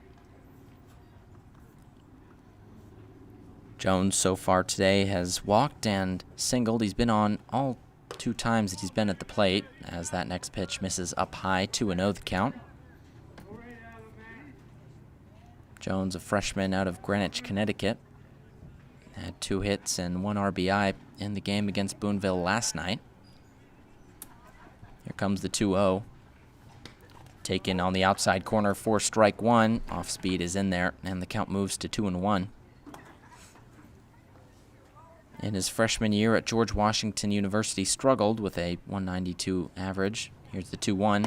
Down low in the dirt, 3-1 the count. Did have 1 homer. He hasn't shown flashes of the power so far this summer. Doesn't have any homers or triples. Does have 2 doubles, however. Here's the 3-1. Taken up there for a called strike. Fastball hits the top part of the zone, and the count runs full now.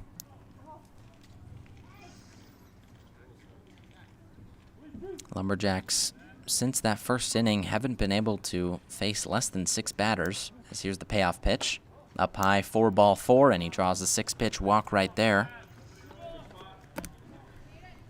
So Jones is on. 2nd walk of the day, 3rd time he's been on so far, and that brings up the 2nd baseman, Caden Fry. It was 8 batters last inning, 8 in the 3rd, 6 in the 2nd, after a 1-2-3 first, and the wheels really falling off after that first inning. First pitch is taken up high by Fry. 1 ball, no strikes.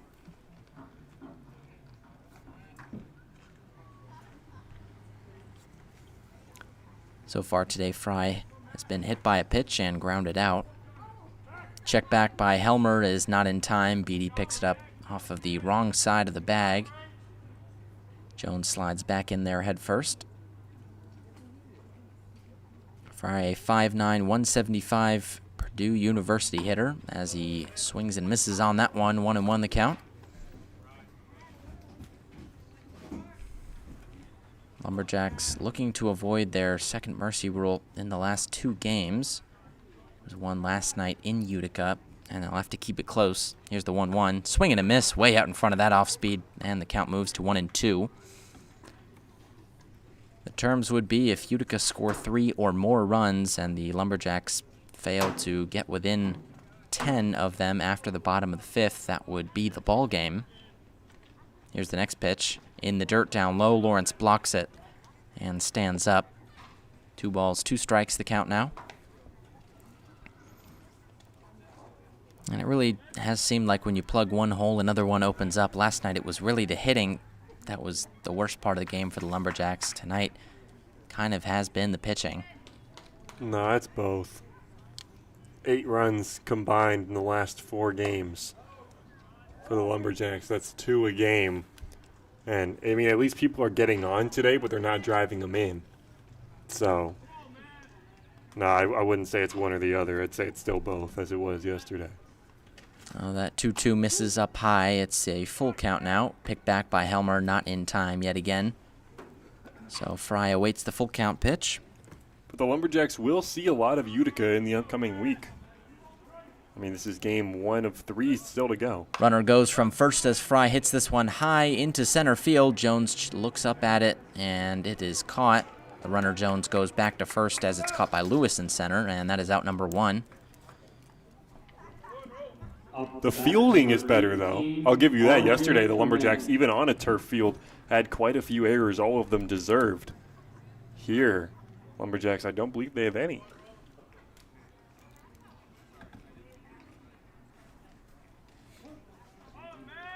No errors yet. There was one on the other side, as here's the first pitch outside on the next hitter, R.J. Tomei. 1-0 the count.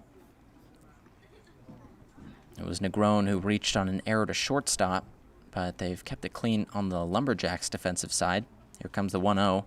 Taken up high, fastball misses, 2-0 the count. Something Helmer got called on when he pitched at Mohawk Valley. He was called for a balk because he comes set and does not take a pause. Here he's got to make sure that he does, in fact, come set and take a pause. 2-0 the count on Tomei. Here's the pitch. Swung on and missed out in front of that off speed, and the count moves to 2-1. He works quick for sure, but got to make sure that you're not balking in the process. Tomei with a sac fly in his first at bat and grounded out in his second. Still looking to get on for the first time today. Here's the 2-1. That one just misses. Looked like it clipped the upper outer part of the zone and instead called the ball. 3-1 the count now. Still positive signs from the Lumberjack dugout. Everyone's still supporting their teammates out there. Picked back by Helmer for the fourth time, not in there. And that's all you can really do when you're out there, is just support your team and keep it positive. Yeah, it's Messiah Marshall. He's one of my favorites on the team. One of his go-tos is good for him, so what? That was what I heard coming from their dugout. 3-1 is swung on and hit into left field. Hill is back on this one, but he makes the catch right in front of the warning track, and Connor Jones has to retreat back to first. That's out number 2 in the inning, and it brings up the designated hitter, Connor McCartney. Yeah, that was a good swing coming from Jones. I think he just missed that one. Will Hill had to back up a little bit, but ultimately not too much trouble on the Lumberjack side. That's out number 2. So a walk and 2 flyouts so far this inning brings up McCartney, who popped out and tripled so far today. Here's the first pitch, taken up high for a ball. Fastball misses.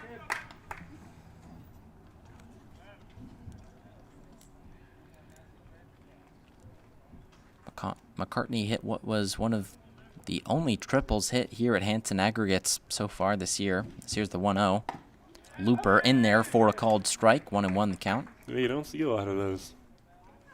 Field plays deep to center. I think that's your best chance. Definitely not in left, but because of the circumstances of Hill going all out to try and get to that ball, he's able to reach third. McCartney out in front of that 1-1, and the count moves to 1-2 now. McCartney usually doesn't strike out too much. He's got 6 of them in 28 at-bats. Hasn't had one yet today. As here's the 1-2. Swung on and hit high. This one into shallow center field. Bronx Lewis comes in on it, but is going to make the catch. Him and Eli Negron come to a decision, and that's 3 flyouts and a walk. Only 4 batters faced for Helmer, and we go to the bottom of the 5th. We'll be right back after this on the Boonville Radio Network.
Now batting for the Michael Clarkson out Lumberjacks, here to number lead things 13, off for the Michael second time Clarkson. today. It was back in the bottom of the third that he led things off for the first time, but he's got to get something going here.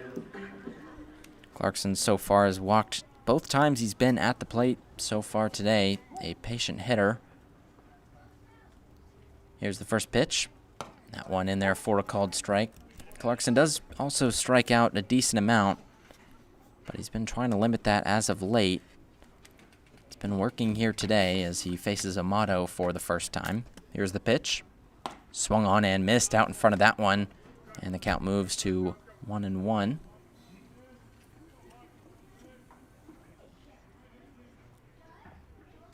His strikeouts have been surprising as he only had 5 in the collegiate season. As here's the next pitch, that one up high. 2-1 the count. Only had 5 in the collegiate season at Paris Junior College and has already had 20 so far in the PGCBL. Here comes the 2-1. This one hit high into left field. Going back on this one is McCartney. He looks up and it is out of here. Michael Clarkson points at RJ Tomei as he rounds the bases, and the Lumberjacks finally get something going in this one. It's a deep one to left field as Clarkson gets on board. It's his 4th homer of the year, and he cuts that lead down to 6 runs. It's 9-3. Blue Sox still on top. Yeah, no, he crushed that one, sent it deep into left field, and it was nice to get the courtesy jog from McCartney in left. Lumberjacks still lots of work to do, however. What do you mean he pointed at Tomei? Now batting number 9. Next pitch is on Bronx Lewis. That one skips in the dirt. He pointed at him. Down 6 runs. Big Mike, you're awesome, but I don't know, man. So the first ball down low on Lewis. Here comes the next delivery from Amato.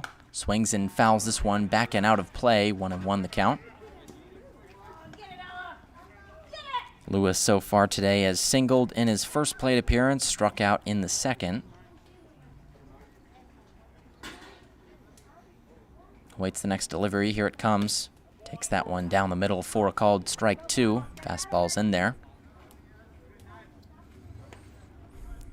Lewis hasn't played in a couple games. The last time he touched the field was against Mohawk Valley. Had 2 walks and 2 strikeouts in that game.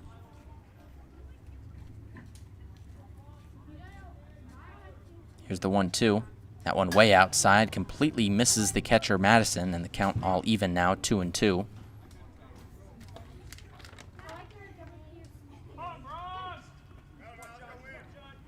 Bronx Lewis, another guy that head coach Christian Griffin would have liked to have been available to pitch today, but pitched yesterday, not a pitcher by trade, and he told us the arm just isn't built up to do that at this point of the season. Here comes the 2-2. That one hits him on the hand, and that one looked like it hurt, but Lewis walks it off as he goes down to first. A hit by pitch and another runner on in this inning, and it brings up Will Hill. Yeah, that one's going to hurt, but Bronx Lewis, a nice day at the plate, doubled his first time around, gets on right here as well. Will Hill. Might hurt a little bit. The worst case scenario would be another injured Lumberjack. The worst that happened to was Tanner Ferguson, who broke his hand after being hit by a pitch and is literally no longer with us here in Boonville because he couldn't play anymore. He was hitting almost 400 on the year. An excellent bat for the Lumberjacks. He's back home. Hope that Bronx Lewis is okay. It was in one of the earlier games of the season, too, that Lewis had another scary injury in right field when he went full into the wall. So got to make sure everyone's healthy here in Boonville. First pitch on Will Hill is a fastball that's in there for a called strike. It was Ferguson who fractured the hand in the Oneonta game. He tried to come back in, but ultimately just couldn't grip anything strong enough to get ABs and had to go home as it's 0-1 on Will Hill. Here's the pitch. Swung on and hit high into left field. Going back on this one is McCartney. He's on the track and he makes the catch. Didn't make it look easy as that one wavering up high, and Lewis has to go back to first. That's out number 1, and it brings up Carson Beatty. Yeah, I think Lewis just got that one off the end of the bat. Or excuse me, Hill just got that one off the end of the bat. High fly ball, difficult to get under and left, but ultimately that's out number 1 here in the bottom of the 5th. So it's Beatty who had his first extra base hit, a double in the first inning of this game, as well as a strikeout. Here's the first pitch. Fastball taken outside for ball 1. It's 9-3 here in the bottom of the 5th inning. Just 1 out. Runner on first is Bronx Lewis, who reached on a hit-by pitch. 1-0 the count to the first baseman, Carson Beatty. Johnny Amato still out there on the mound. He comes set. Here's the pitch. That one almost runs in on Beatty. He turns away, and that one called for ball 2. That strikeout for Beatty in his second plate appearance today, just the 6th in this PGCBL summer for him. He's been trying to limit those, especially as a big first baseman, as here's the next one, down low in the dirt. And Madison has to stand up to get out of the way. It's 3-0.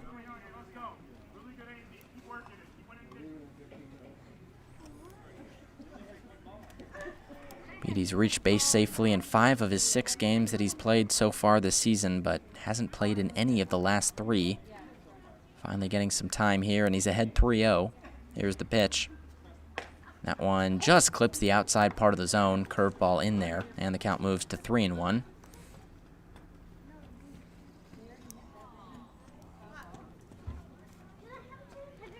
Came into this game with 5 walks in 6 games. As the pick back by the pitcher Amato, not in time on Bronx Lewis. He's back in there safe. Good opportunity for him here. He's only got 2 RBIs on the season. Double would probably score a speedy Bronx Lewis over at first. Here's the next delivery. Takes that one down low in the dirt and draws the 5-pitch walk. So runners on first and second. Just 1 out here for Zeb Swangham. Yeah, Lumberjacks could get another hit here from Swangham. Just keep the chains moving. Trying to get back into this one. We saw this in a previous Utica game where Utica jumped out to a 12-0 lead, and ultimately the Lumberjacks would come back, score 14 unanswered.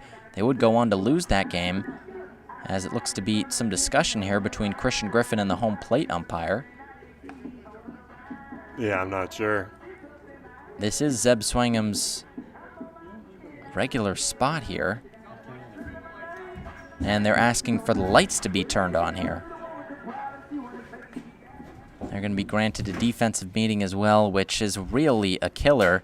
It's going to stop all the momentum for this Boonville team and give Utica a free defensive meeting. And I'm not sure. And you still got to pitch with 2 runners on. I wouldn't say it kills any, not quite basketball where it's literally a game of runs. And I'm not really sure why they're asking for the lights to be turned on. It's just past 7 p.m., completely sunny here. Zeb Swangham and Christian Griffin looking up and just asking, why is this the call? Yeah, you can't. I mean, I believe the lights were just turned on, but you got to look closely to realize that they were. Not sure what effect, if any, the lights are having when the sun is completely out here at Hanson Aggregates. Amato is going to stay out there for Utica, however, to face Swangham, who's 0 for 2 on the day with a pop-out and a ground-out. I just did. Well, he stopped playing. It's the top of the inning, regardless of what the umpire says. You never put it on at the bottom of the inning. That's an advantage thing. Okay.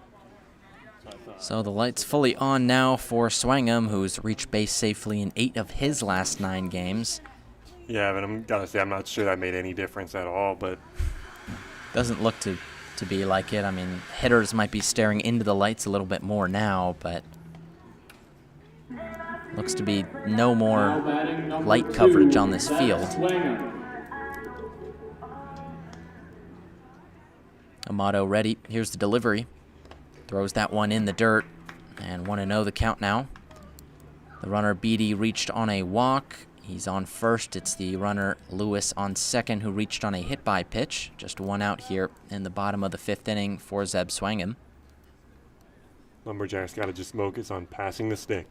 1-0 is hit into right center field. Coming in on this one is Jones, who can't make the catch. That one skips off the glove. The runners have to scamper to their respective bases, and they all get there safely. It's Not sure what the ruling is going to be there. That's it's going to be undoubtedly a hit. That's a be a tough hit. play. I mean, he had to run really, really far to even get a glove on that ball. There was no chance he was. There's no chance they could rule an error at least. But I mean, a great defensive effort at least from Connor Jones to try and get to that ball. Almost had to play at second base, but heads up base running from all the runners allows everyone to advance. So a homer, hit by pitch, walk, and single so far in this inning. They've already plated one. They've got the bases loaded now for Ian Farber. Here's the first pitch. Down low in the dirt, 1-0 the count. Farber so far today has walked and struck out. Looking for just his third RBI of the season right here.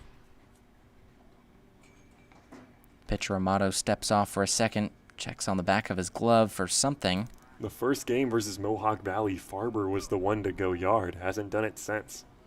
1-0 is in there. Off speed for a called strike on the lefty. 1-1 the count now. Hasn't played in a game since June 24th. That was against Mohawk Valley, where he went 1 for 3 with a strikeout. That was the second game of the doubleheader here at home, as here's the 1-1. Swings and hits this one out of play down the left side. Defensive swing moves the count to 1-2. Really got to try to focus on not striking out right here. Farber has 2 hits in his last 6 games. They've only resulted in 1 RBI in sporadic playing time. Good opportunity for more here. Here's the 1-2. That one in the dirt, and the count all even now. 2 balls, 2 strikes the count. He hasn't hit in over a week. Did have a pitching appearance against Glens Falls on July 1st. Had 1 inning pitched with 1 K. No walks, no hits, and no earned runs. 2-2 the count on the extra hitter. Here comes the pitch. Swings and hits this one high into right field. Back on it is Smith. It is out of here! A grand slam for Ian Farber, and the Lumberjacks are back into this game. It's 9-7 here in the bottom of the 5th inning, and what looked like an unlikely turnaround has fully come to fruition. Grand slam for Ian Farber. Lumberjacks squarely back in this one. Yeah, well, I said he hadn't homered in quite a bit. I guess he was due for one. Launched that one into the trees in right field. Ian Farber puts the Lumberjacks right back in the game. There's still only 1 out in the inning. So with Negron, then Lawrence, the lineup flips over after. Maybe the lights did help the Lumberjacks after all. Well, the lights proving to not be too bright out here at Hanson Aggregates as they're getting back into this game on the latter half of the doubleheader. Just a 2-run deficit for the Lumberjacks as there's going to be a pitching change. Utica going to the bullpen here as it's 9-7, just 1 out here in the bottom of the 5th inning. We'll be right back on the other side of the break and see who the new pitcher is right after this.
Drake Aycock, the new thrower out there on the mound. The sidearm delivery from Aycock is a hard one. Boonville have seen it so far this year. He's appeared in 2 games against them for just a little bit under 4 innings pitched. He's only given up 1 run across those 2 appearances, just 2 hits as well. On the season, he's got a 3.48 ERA in 7 total appearances, just 4 runs, all of them earned on 6 hits and 7 walks, 8 strikeouts as well. Yeah, he's got to face Eli Negron.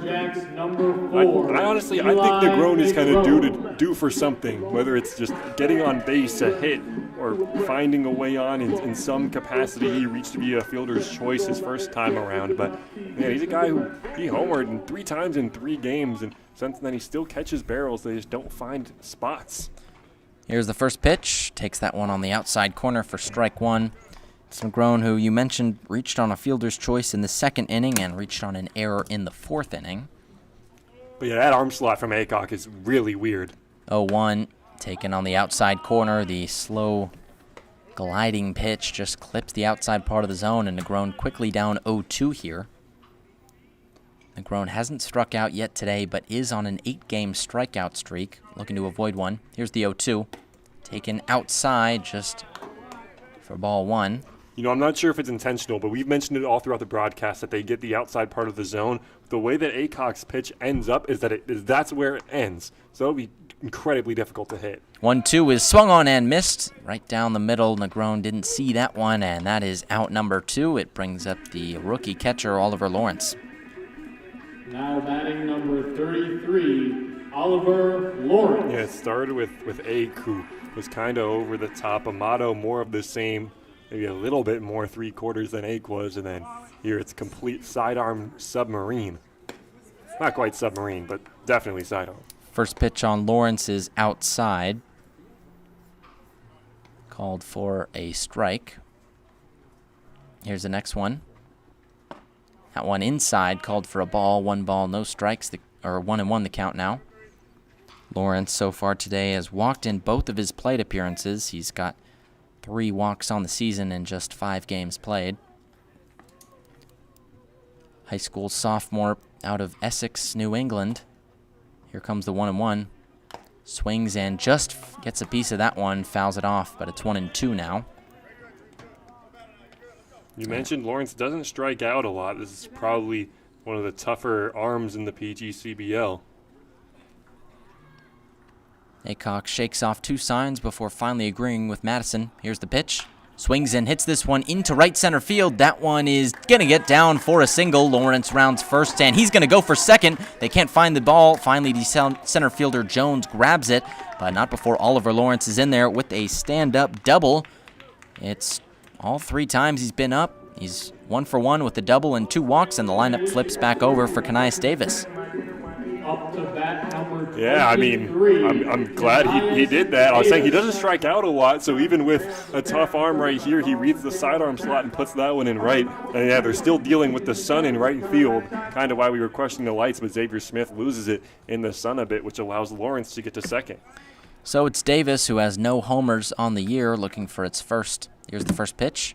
Swing and a miss on that one out in front of the off-speed. I think he was late on the off-speed, so an interesting swing from Davis. He's going to have to adjust if he wants to put it in play here. So far is 0 for 2 with a walk, 2 strikeouts, and the free pass on the day. He's down 0-1 right here. Here's the sidearm delivery. That one in there for a called strike, too, and Davis quickly down to his last strike. The Lumberjacks could just grab one more right here. That would be incredibly helpful, but at least this game is competitive. That's Wyatt Lassiter on deck, then Michael Clarkson, who led off the inning in the hole. 0-2 the count on Davis, the primary concern. Here's the pitch. That one nearly runs in and hits him, but instead called for a ball. 1-2 the count. Davis came into this game with a .273 average and a .444 on base percentage. It's been a good addition for this lineup and needs to produce right here. Here comes the 1-2. Takes that one outside and called for ball 2. Utica dugout didn't agree with that one, but the Lumberjacks say that's a good take. Count all even now, 2 balls, 2 strikes.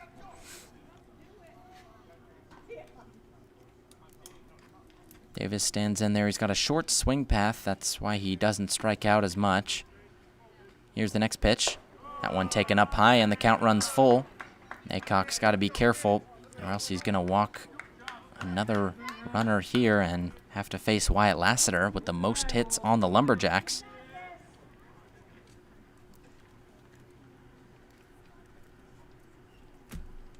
Stands in there awaiting the sign from the catcher, Madison. Finally gets one that he likes. Looks back. Here's the pitch. That one inside on Davis, nearly hits him. He gets out of the way, but the same result either way. It's a 6-pitch walk right there to Kanias Davis and brings up Wyatt Lassiter with 2 runners on. Yeah, great AB from Davis here. I mean, if I'm the Lumberjacks, I mean, they just put 2 runners on, but I still want to run up the pitch count because Aycock's delivery is just so funky that it's bound to get people out. So if they can switch pitchers as quickly as possible, that's what they're going to want to do here. So technically the go-ahead run at the plate. That's crazy that we're even in this situation. Again, it would be nice to play one more. So it's Wyatt Lassiter. Here's the first pitch. That one hits him on the arm, and the bases are juiced for Michael Clarkson, who led off this inning with a solo home run. This is not the situation you want to be in if you're the Blue Sox, and big danger at the plate now. It's a 2-run deficit for Boonville, but Michael Clarkson could change that with 1 swing in this one. Yeah, he already did, and when he did that, he pointed at R.J. Tomei, and I'm thinking, dude, what are you doing? You're down 6. Well, now if you do that, I still think it might be a little unnecessary, but at least if you're doing it, go ahead and take the lead with it. So it's up to Big Mike right now. We know he's talking to a few Division I schools, might have something in the works. He can prove that he is that type of caliber of a hitter right here. Here's the first pitch from Aycock. Taken in there for a called strike. It's 8 walks on the day for Utica, as well as 2 hit-by pitches. They've been handing out free passes like candy here, and the Lumberjacks finally taking advantage here in this bottom of the 5th inning. 0-1 the count on Clarkson. Here's the pitch. Outside for ball 1, 1-1 the count.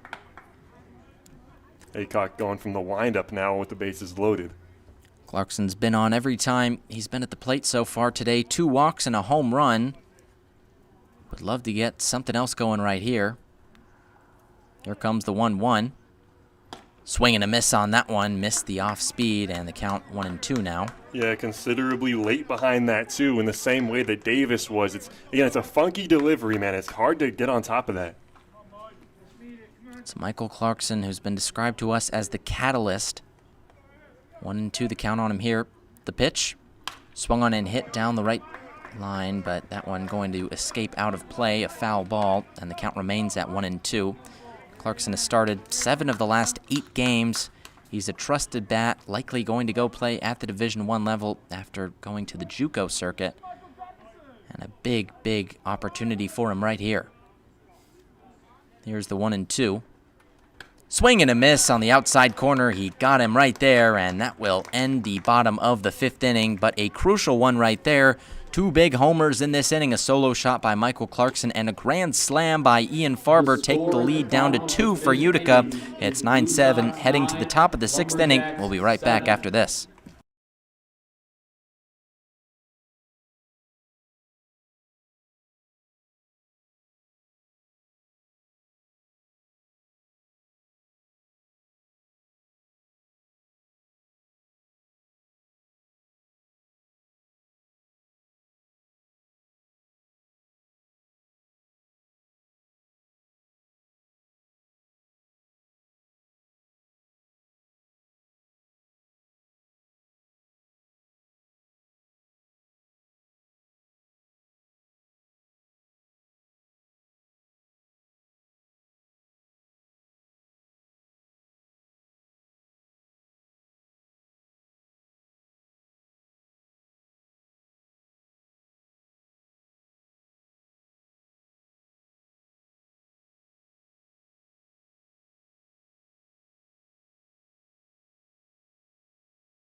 Spencer Biggerstaff, the new arm out on the mound for the Lumberjacks. It's going to be him who is tasked with keeping this game close after Matthew Helmer only faced 4 batters in the top of the 5th inning. Kept it clean with 1 walk and 3 flyouts. Biggerstaff so far on the year, 8 appearances, 14 2/3 innings pitched, just under a 9 ERA with 15 runs, 14 of them earned on 17 hits, 18 walks, and 12 strikeouts on the season. Yeah, so Lumberjacks are kind of using every arm they have in the tank for game 1.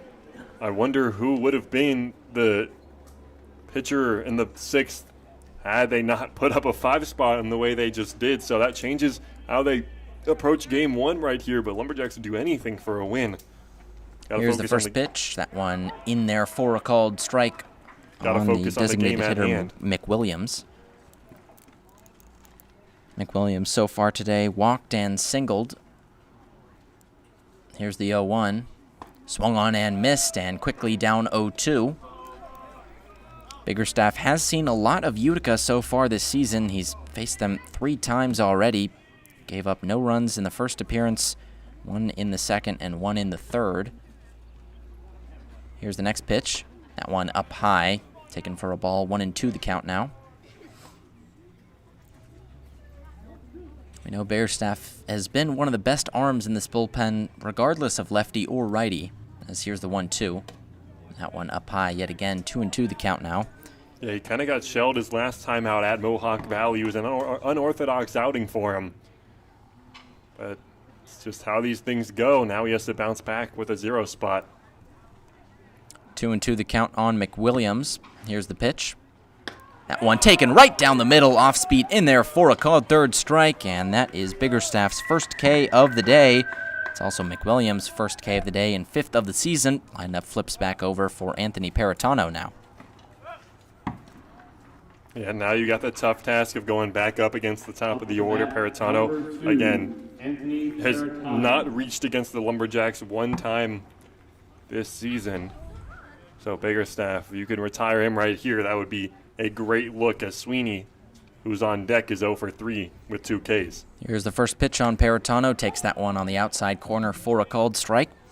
So far today, Paratano has singled, walked, and grounded into to start the game. He's down 0-1. Here's the pitch. Swung on and fouled to the backstop, and down 0-2 right here as he just blows some air out of the mouth, frustrated with how this at-bat has gone so far, is quickly down to his last strike. Paratano doesn't strike out too much. He's got 8 in 33 at-bats so far this year. Looking to avoid number 9. Here comes the pitch. That one runs inside, almost hits him in the feet, and is a called ball. Fastball misses. Paratano has been the Lumberjack killer coming into this game. He's been kept kind of quiet with no RBIs and just 1 walk and 1 single here today. Here's the 1-2. Swung on and hit to the left side, foul to the Blue Sox dugout, and the count remains 1-2. Biggerstaff would love to set him down right here for out number 2. That 5th inning, Helmer only faced 4 batters. That was the fewest any Lumberjack pitcher faced since the 1st inning. This here's the 1-2. That one outside, 2-2 the count. And keeping that pitch count low is going to be crucial, especially if Biggerstaff could potentially finish this game. We know we've got Kenais Davis and Ian Farber up in the 2nd game, but anything past that might be a bit of a concern. Here's the 2-2. Swung on and hit high into shallow right field. Coming in on this one is Lassiter, but he's called off by the 2nd baseman, Kenais Davis, and that is out number 2.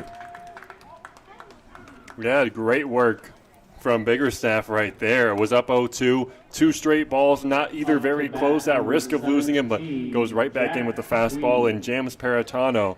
2 up, 2 down here in the 6th. So it's Jack Sweeney, who's already struck out twice and flew out once. 0 for 3 on the day for the extra hitter out of Rutgers University.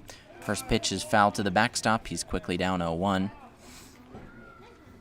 Biggerstaff working through these batters quickly. We know he doesn't have too much time left with the Lumberjacks this summer, but trying to make the most out of it while he is still here. Here's the 0-1. That one up high. Lawrence stands up to grab the fastball, and 1-1 the count now.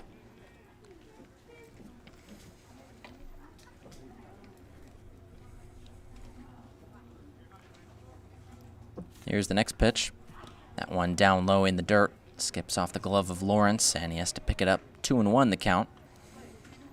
Sweeney, a sophomore out of Cream Ridge, New Jersey. This is 21st game that he has started in this PGCBL season. A staple in this lineup. As here's the next pitch. Up high yet again. 3-1 the count. He's got a .306 average with a .470 on-base percentage. He's got 13 strikeouts as well as 13 walks. 3-1 the count. Here's the pitch. That one in there for a called strike. Sweeney was swinging the bat towards the dugout as if he walked, but now stands in there for the payoff pitch. Yeah, Biggerstaff looking to give Sweeney the sombrero would definitely give the Lumberjacks some momentum heading into the bottom of the sixth. He steps off to regain his composure before this big pitch. He's got to be careful not to lose him. This would be huge to get the 1-2-3 here. As here's the payoff pitch. That one just misses up high. Lumberjack dugout thought that was a called third strike, and instead it's a 6-pitch walk right there for Sweeney, and it brings up the number 3 hitter, Ethan Madison. Yeah, I don't think that was strike 3. I mean, they obviously want the call. It would help, but, you know, that's just a little bit too far outside, and I think that's the right call right there. Biggerstaff's just got to settle down and focus on Madison and not let him break the game open in the same way that he did earlier. So it's Madison, who had that 3-run homer his last time up, takes 4 ball 1. Also had a single, which he came around and scored on in the 3rd inning and grounded out in the 1st. Yeah, Madison, 4 of Utica's 9 runs have come because of him. 4 RBIs. That next pitch is in there for a called strike. Fastball clips the outside part of the zone, and the count moves to 1-1. Madison with a .325 average so far this year, 13 hits in 40 at-bats. Here's the 1-1. That one in there for strike 2, and the count 1 ball 2 strikes. The Kentucky catcher hasn't struck out yet today. He's only got 12 on the season. Trying to avoid 13. Here's the pitch. Swung on and hit into right field. Lassiter running for this one and makes the catch. Diving on the warning track, robs him for a hit as Madison slams the helmet down in frustration. Lassiter saves what could have been more runs for the Blue Sox and ends the inning right there as it's still 9-7. We'll head to the bottom of the 6th. Just one more inning left in this one. We've got the finish for you right here on the Lumberjacks Sports Network after this.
Bronx Lewis out here to start this bottom of the 6th inning. Lumberjacks still need 2 runs to get back into this game, but they've done worse already in this one. They've had to come back from more with a 5-run bottom of the 5th. Here's the first pitch on the lefty. Takes that one down low. It's still Aycock out on the mound for the Blue Sox. He's been unhittable for the most part. Did have a double from Oliver Lawrence in that last inning. Couple hit by pitches and a walk. Here's the next pitch. Taken in there for a called strike, 1-1 the count. Yeah, I mean, he's gotten 2 strikeouts, but also that's 3 of 5 batters. There's a double, a walk, and a hit by pitch. Arm slot is messing with me, hopefully not the Lumberjack hitters. 1-1 is taken on the outside corner for a called strike. Lumberjack dugout disagrees with that one on Lewis. That looked pretty far out. So I don't know, man. So far today, Lewis singled, hit by pitch, and struck out. Here's the 1-2. Swing and a miss on that one, and he goes down swinging for the 2nd time today. That's out number 1 and brings up Will Hill. Now batting for the Boonville Lumberjacks, number 7. It's Will Hill, who's flown out, singled, and walked so far today. Looking to get something going. It's Carson Beatty behind him, then Zeb Swangham and Ian Farber, who had the grand slam in the last inning. Here comes the first pitch from Aycock. Swing and a miss on that one. Will Hill couldn't get a piece of it, and the count 0-1.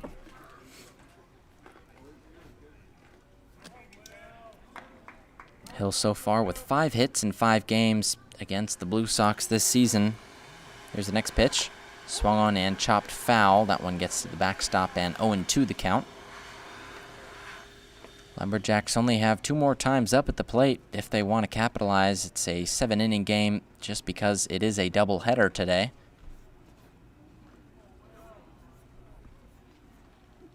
Here's the next pitch. Hill watches that one go outside, and a nervy take right there, but called for ball 1.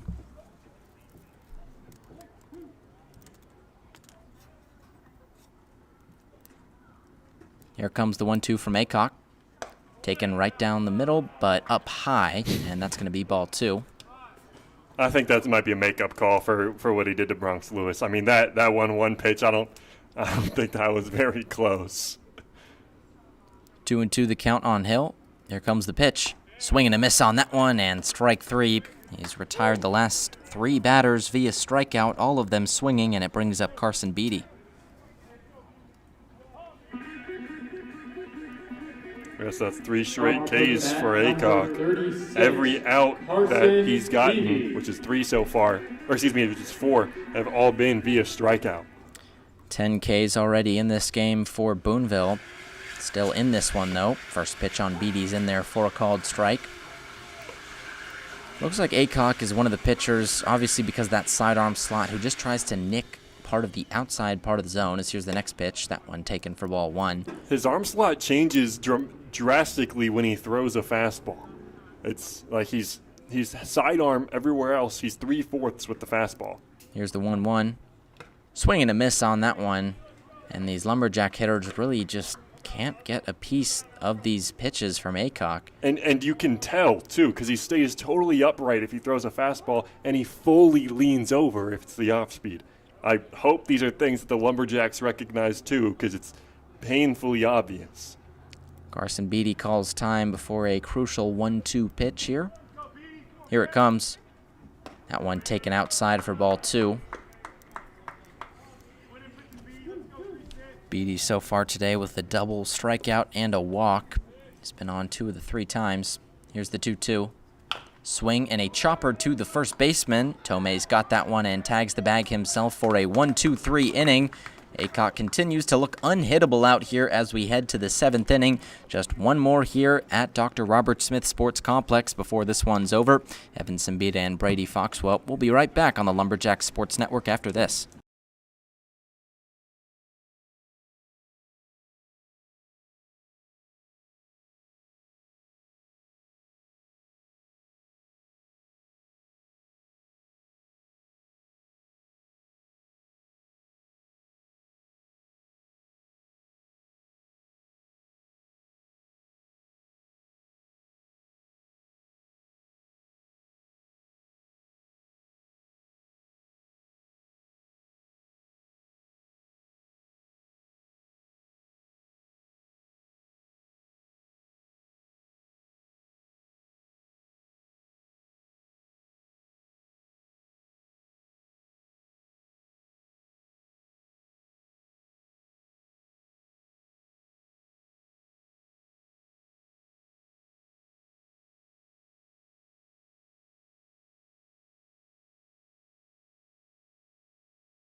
It's Xavier Smith out there to start this top of the 7th inning for the Blue Sox.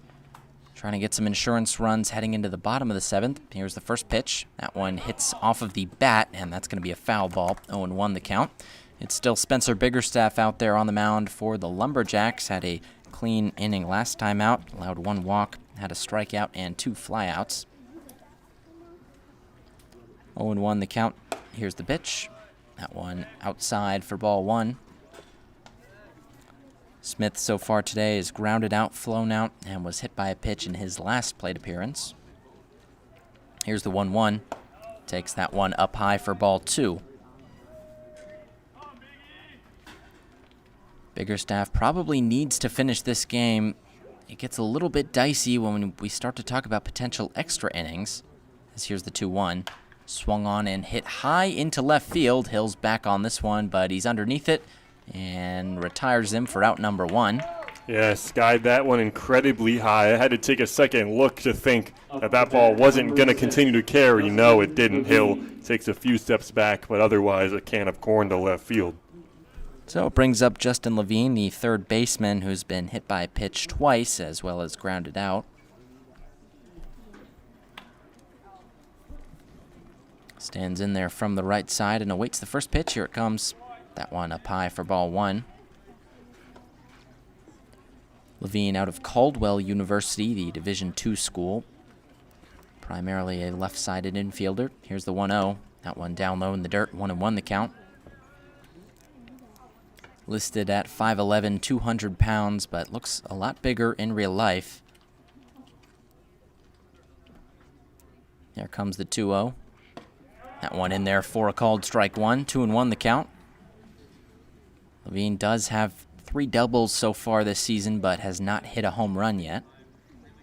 Evan, can you believe that we're almost 3 hours into game 1? As the 2-1 misses, 3-1 the count. It's been a slow one, especially for a doubleheader. Most 9-inning games don't even reach into the 3-hour mark, but it's been a long and wavy, twisty, and turny game. Here's the 3-1. Hit into center field. Lewis coming in on this one, who makes the catch, reaches out with the glove to grab that one, and that is out number 2 and brings up Connor Jones for what could be the last Utica batter of this game. Yeah, some beautiful plays from the Lumberjack outfielders Wyatt Lasser to end the 6th, and Bronx Lewis had to come in seriously to make a play on that ball. Really helping out Biggerstaff, who's got to be thankful for the 9 behind him. So it's Jones, who's walked twice and singled once. He's been an on-base machine for Utica here today. Here's the first pitch. That one taken up high. Fastball misses for ball 1. Jones on the season came in with a .471 on-base percentage. That's certainly been bumped up above 500. This here's the 1-0. That one taken in there for a called strike. Jones been patrolling out there in center field. Hasn't had too many plays to make defensively. So here's the 1-1. Swung on and hit to the backstop. 1-2 the count. Connor Jones leads qualified batters in the least amount of strikeouts on this Blue Sox team. He's got just 4 on the season. Hasn't had one yet today either. Here's the next pitch. That one in the dirt. 2-2 the count. Biggerstaff battling out there. We know due to the constraints that this Boonville team has, their bullpen is quite depleted, and Biggerstaff getting through 2 big innings here is going to be massive. Here's the 2-2. That one down low, 3-2 the count. Obviously still some work to do with Jones, and then Caden Fry behind him, who has reached once in 3 plate appearances today on a hit-by pitch. Here's the 3-2. Checks on that one, but it's down low for ball 4, so 6-pitch walk right there for Connor Jones. He's on for the 4th time today, and it brings up Caden Fry. Up to bat, number 14. Yeah, that one wasn't very close, but all Biggerstaff can do is focus on the next guy. Still put up a 0. He did that in the last inning. Has the opportunity to do the same thing right here. Fry was hit by a pitch, but is otherwise 0 for 2. Just got to buckle down and get after him. First pitch misses down low. It's 1 ball, no strikes on Fry. He's got a hit-by pitch, a ground out, and a fly out here today. Here comes the 1-0. Swung on and hit high into right center field. Bronx Lewis moving over to grab that one. Called off by Lassiter, and that will end the inning. They keep it clean. 4 straight batters for the 3rd straight inning. Boonville getting efficient and keeping it clean out here at Hanson Aggregates Field. One more opportunity, 3 more outs for the Lumberjacks to make something happen. We'll have that for you on the other side of the break right here on the Lumberjacks Sports Network.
Drake Aycock out there for his 3rd inning of work out here. He's been unhittable against the Lumberjacks so far today, and looking to shut the door. This is the final inning of the game because it's a doubleheader. Only 7 innings played, and the first batter, Zeb Swangham. Takes ball 1 on the first pitch. Fastball misses inside. So far today, Swangham has grounded out, flew out, and hit a single. Here's the 1-0. That one taken outside for ball 2.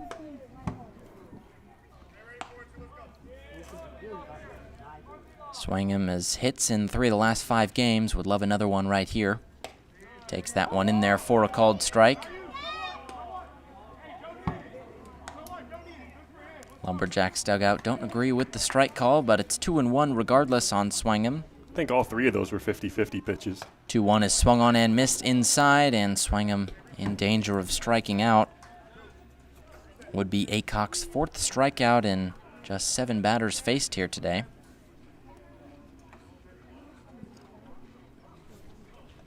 Here's the 2-2. Swung on and missed way outside, and Swangham chased that one, and he is down on strikes for out number 1. That brings up Ian Farber. Yeah, Farber with the grand slam earlier. Again, man, Aycock's got that weird delivery, gets a lot of Ks. Lumberjacks got to change their approach to the plate, figure something out. First one is taken for a ball. It's 2 hits on the day for Farber. He's got the grand slam, as you mentioned, as well as a single in his first plate appearance. Here comes the 1-0. Swung on and hit high down the 3rd base line. Giving chase is McCartney, but that one just out of play. Long strike right there for Farber, and the count moves to 1-1. Farber, a Niagara County Community College freshman, lives in Newport, New York. Here's the 1-1. That one just outside again, 2-1 the count. Lives in Little Falls, not too far from it. For the Mohawk Valley games, does travel by himself, as here's the 2-1. Takes that one inside, almost hits the back foot, and the count moves to 3-1. Seems like every time he's in the lineup, he's been crucial for this Lumberjacks team. He hasn't hit in over a week. As he takes that one outside, and that is ball 4. Aycock walks him in 5 pitches, and that brings the tying run up to the plate, Elijah Negron. Great at-bat from Farber right there. He got 1 pitch to hit, swung and did what he could with it, otherwise spit on everything else. And now it's the tying run in Negron, who has pop. We know that for sure. And 3rd time on today for Farber, and brings up Negron, who was the first A-Town Bats hitter of the week. Here's the first pitch. Hits this one high, back and out of play.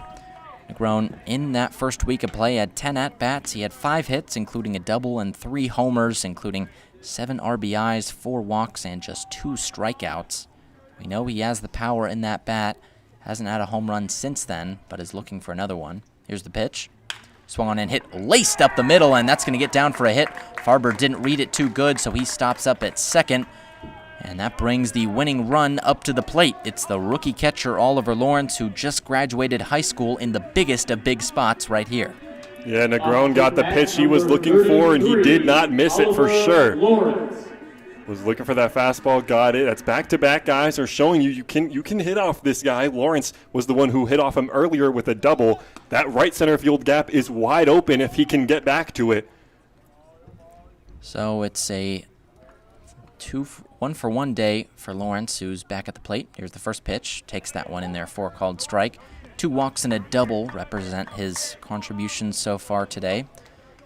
It's Farber on second, who reached on the walk. Negron, who reached on the single. Negron a strong runner, but Farber a little bit on the slower side. Here comes the 0-1. Takes that one on the outside corner for a called strike 2, and Lawrence knew it. He's down 0-2.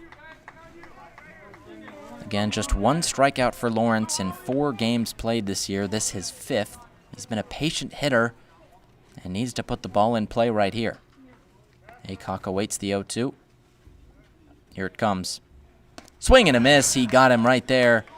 Off speed on the outer part of the plate, and that is out number 2 for Lawrence. He doesn't like that one. Screams in frustration, and that brings up Kanias Davis. Yeah, retired him on just 3 pitches. A quick work of Oliver Lawrence. A clutch pitching performance from Aycock right there. Not out of the woods yet, as it's Kanias Davis, potentially the last chance for the Lumberjacks. Walked in his earlier at-bat against Aycock. So that is strikeout number 12 on the day for Boonville. Every hitter of this Lumberjack lineup has struck out today, some of them multiple times, and it brings up Kanias Davis. Here's the first pitch. Taken outside for ball 1. Davis himself has struck out twice as well as walked twice. Just coming back from injury, this would be a big moment for him. Hasn't hit a home run yet this year, but this would be a good spot for your first one. Here's the 1-0. Takes that one up high for ball 2. 2-0 the count. That right center field gap is what I'm looking at. It's still wide open out there. If you can get the ball over the head of the second baseman, Fry. Some of the Utica fans standing up in anticipation here. Aycock still with some work to do. 2-0 the count on Davis. Here's the pitch. Taken in there for a called strike. 2-1 the count now. That would probably have been the pitch to hit if you're Kanias Davis. But instead, the sophomore's got to continue fighting.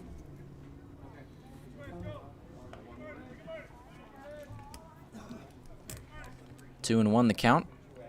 Here comes the pitch. Taken on the outside corner. That one called for a ball, and 3-1 the count now.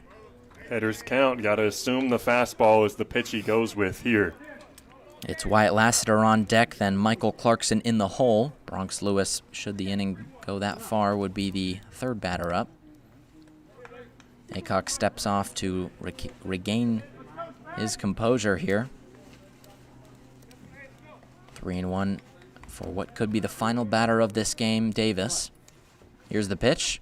Swung on and chopped to the pitcher, Aycock. He fields it and underhands it cleanly to the first baseman, Tomei. Points at the dugout, and that will do it. Ball game is over here at Hanson Aggregates, and that's 6 in a row. 6 losses for the Boonville Lumberjacks. They go down by a final score of 9-7. Final score, Blue Sox 9. And another disappointing performance at the plate and on the mound for these Lumberjacks. Yeah, I think it's fitting for that game to end with runners on, 2 on. Seemed like they got 2 on every inning and then never capitalized. It was a grand slam from Farber that even kept it competitive, but otherwise another poor offensive performance from the Lumberjacks. You got 30 minutes to figure it out before we're back at it for game 2. Yep, on the day it was 13 total men left on base in a 7-inning game, leaving the bases loaded as well in the 5th inning. They know this is unacceptable, and they're going to have to try and figure it out before game 2. We'll have that for you in just about a half hour, and Brady, looking at the pitching side of things, it was Devon Abaga who started the game, and ultimately you did have to expend 4 arms across Game 1. Where does this put you going into Game 2? I actually have no clue. I could not tell you who they're going to throw out there for Game 2. I know that Colin Glenn is healthy. I know that Ian Farber is healthy.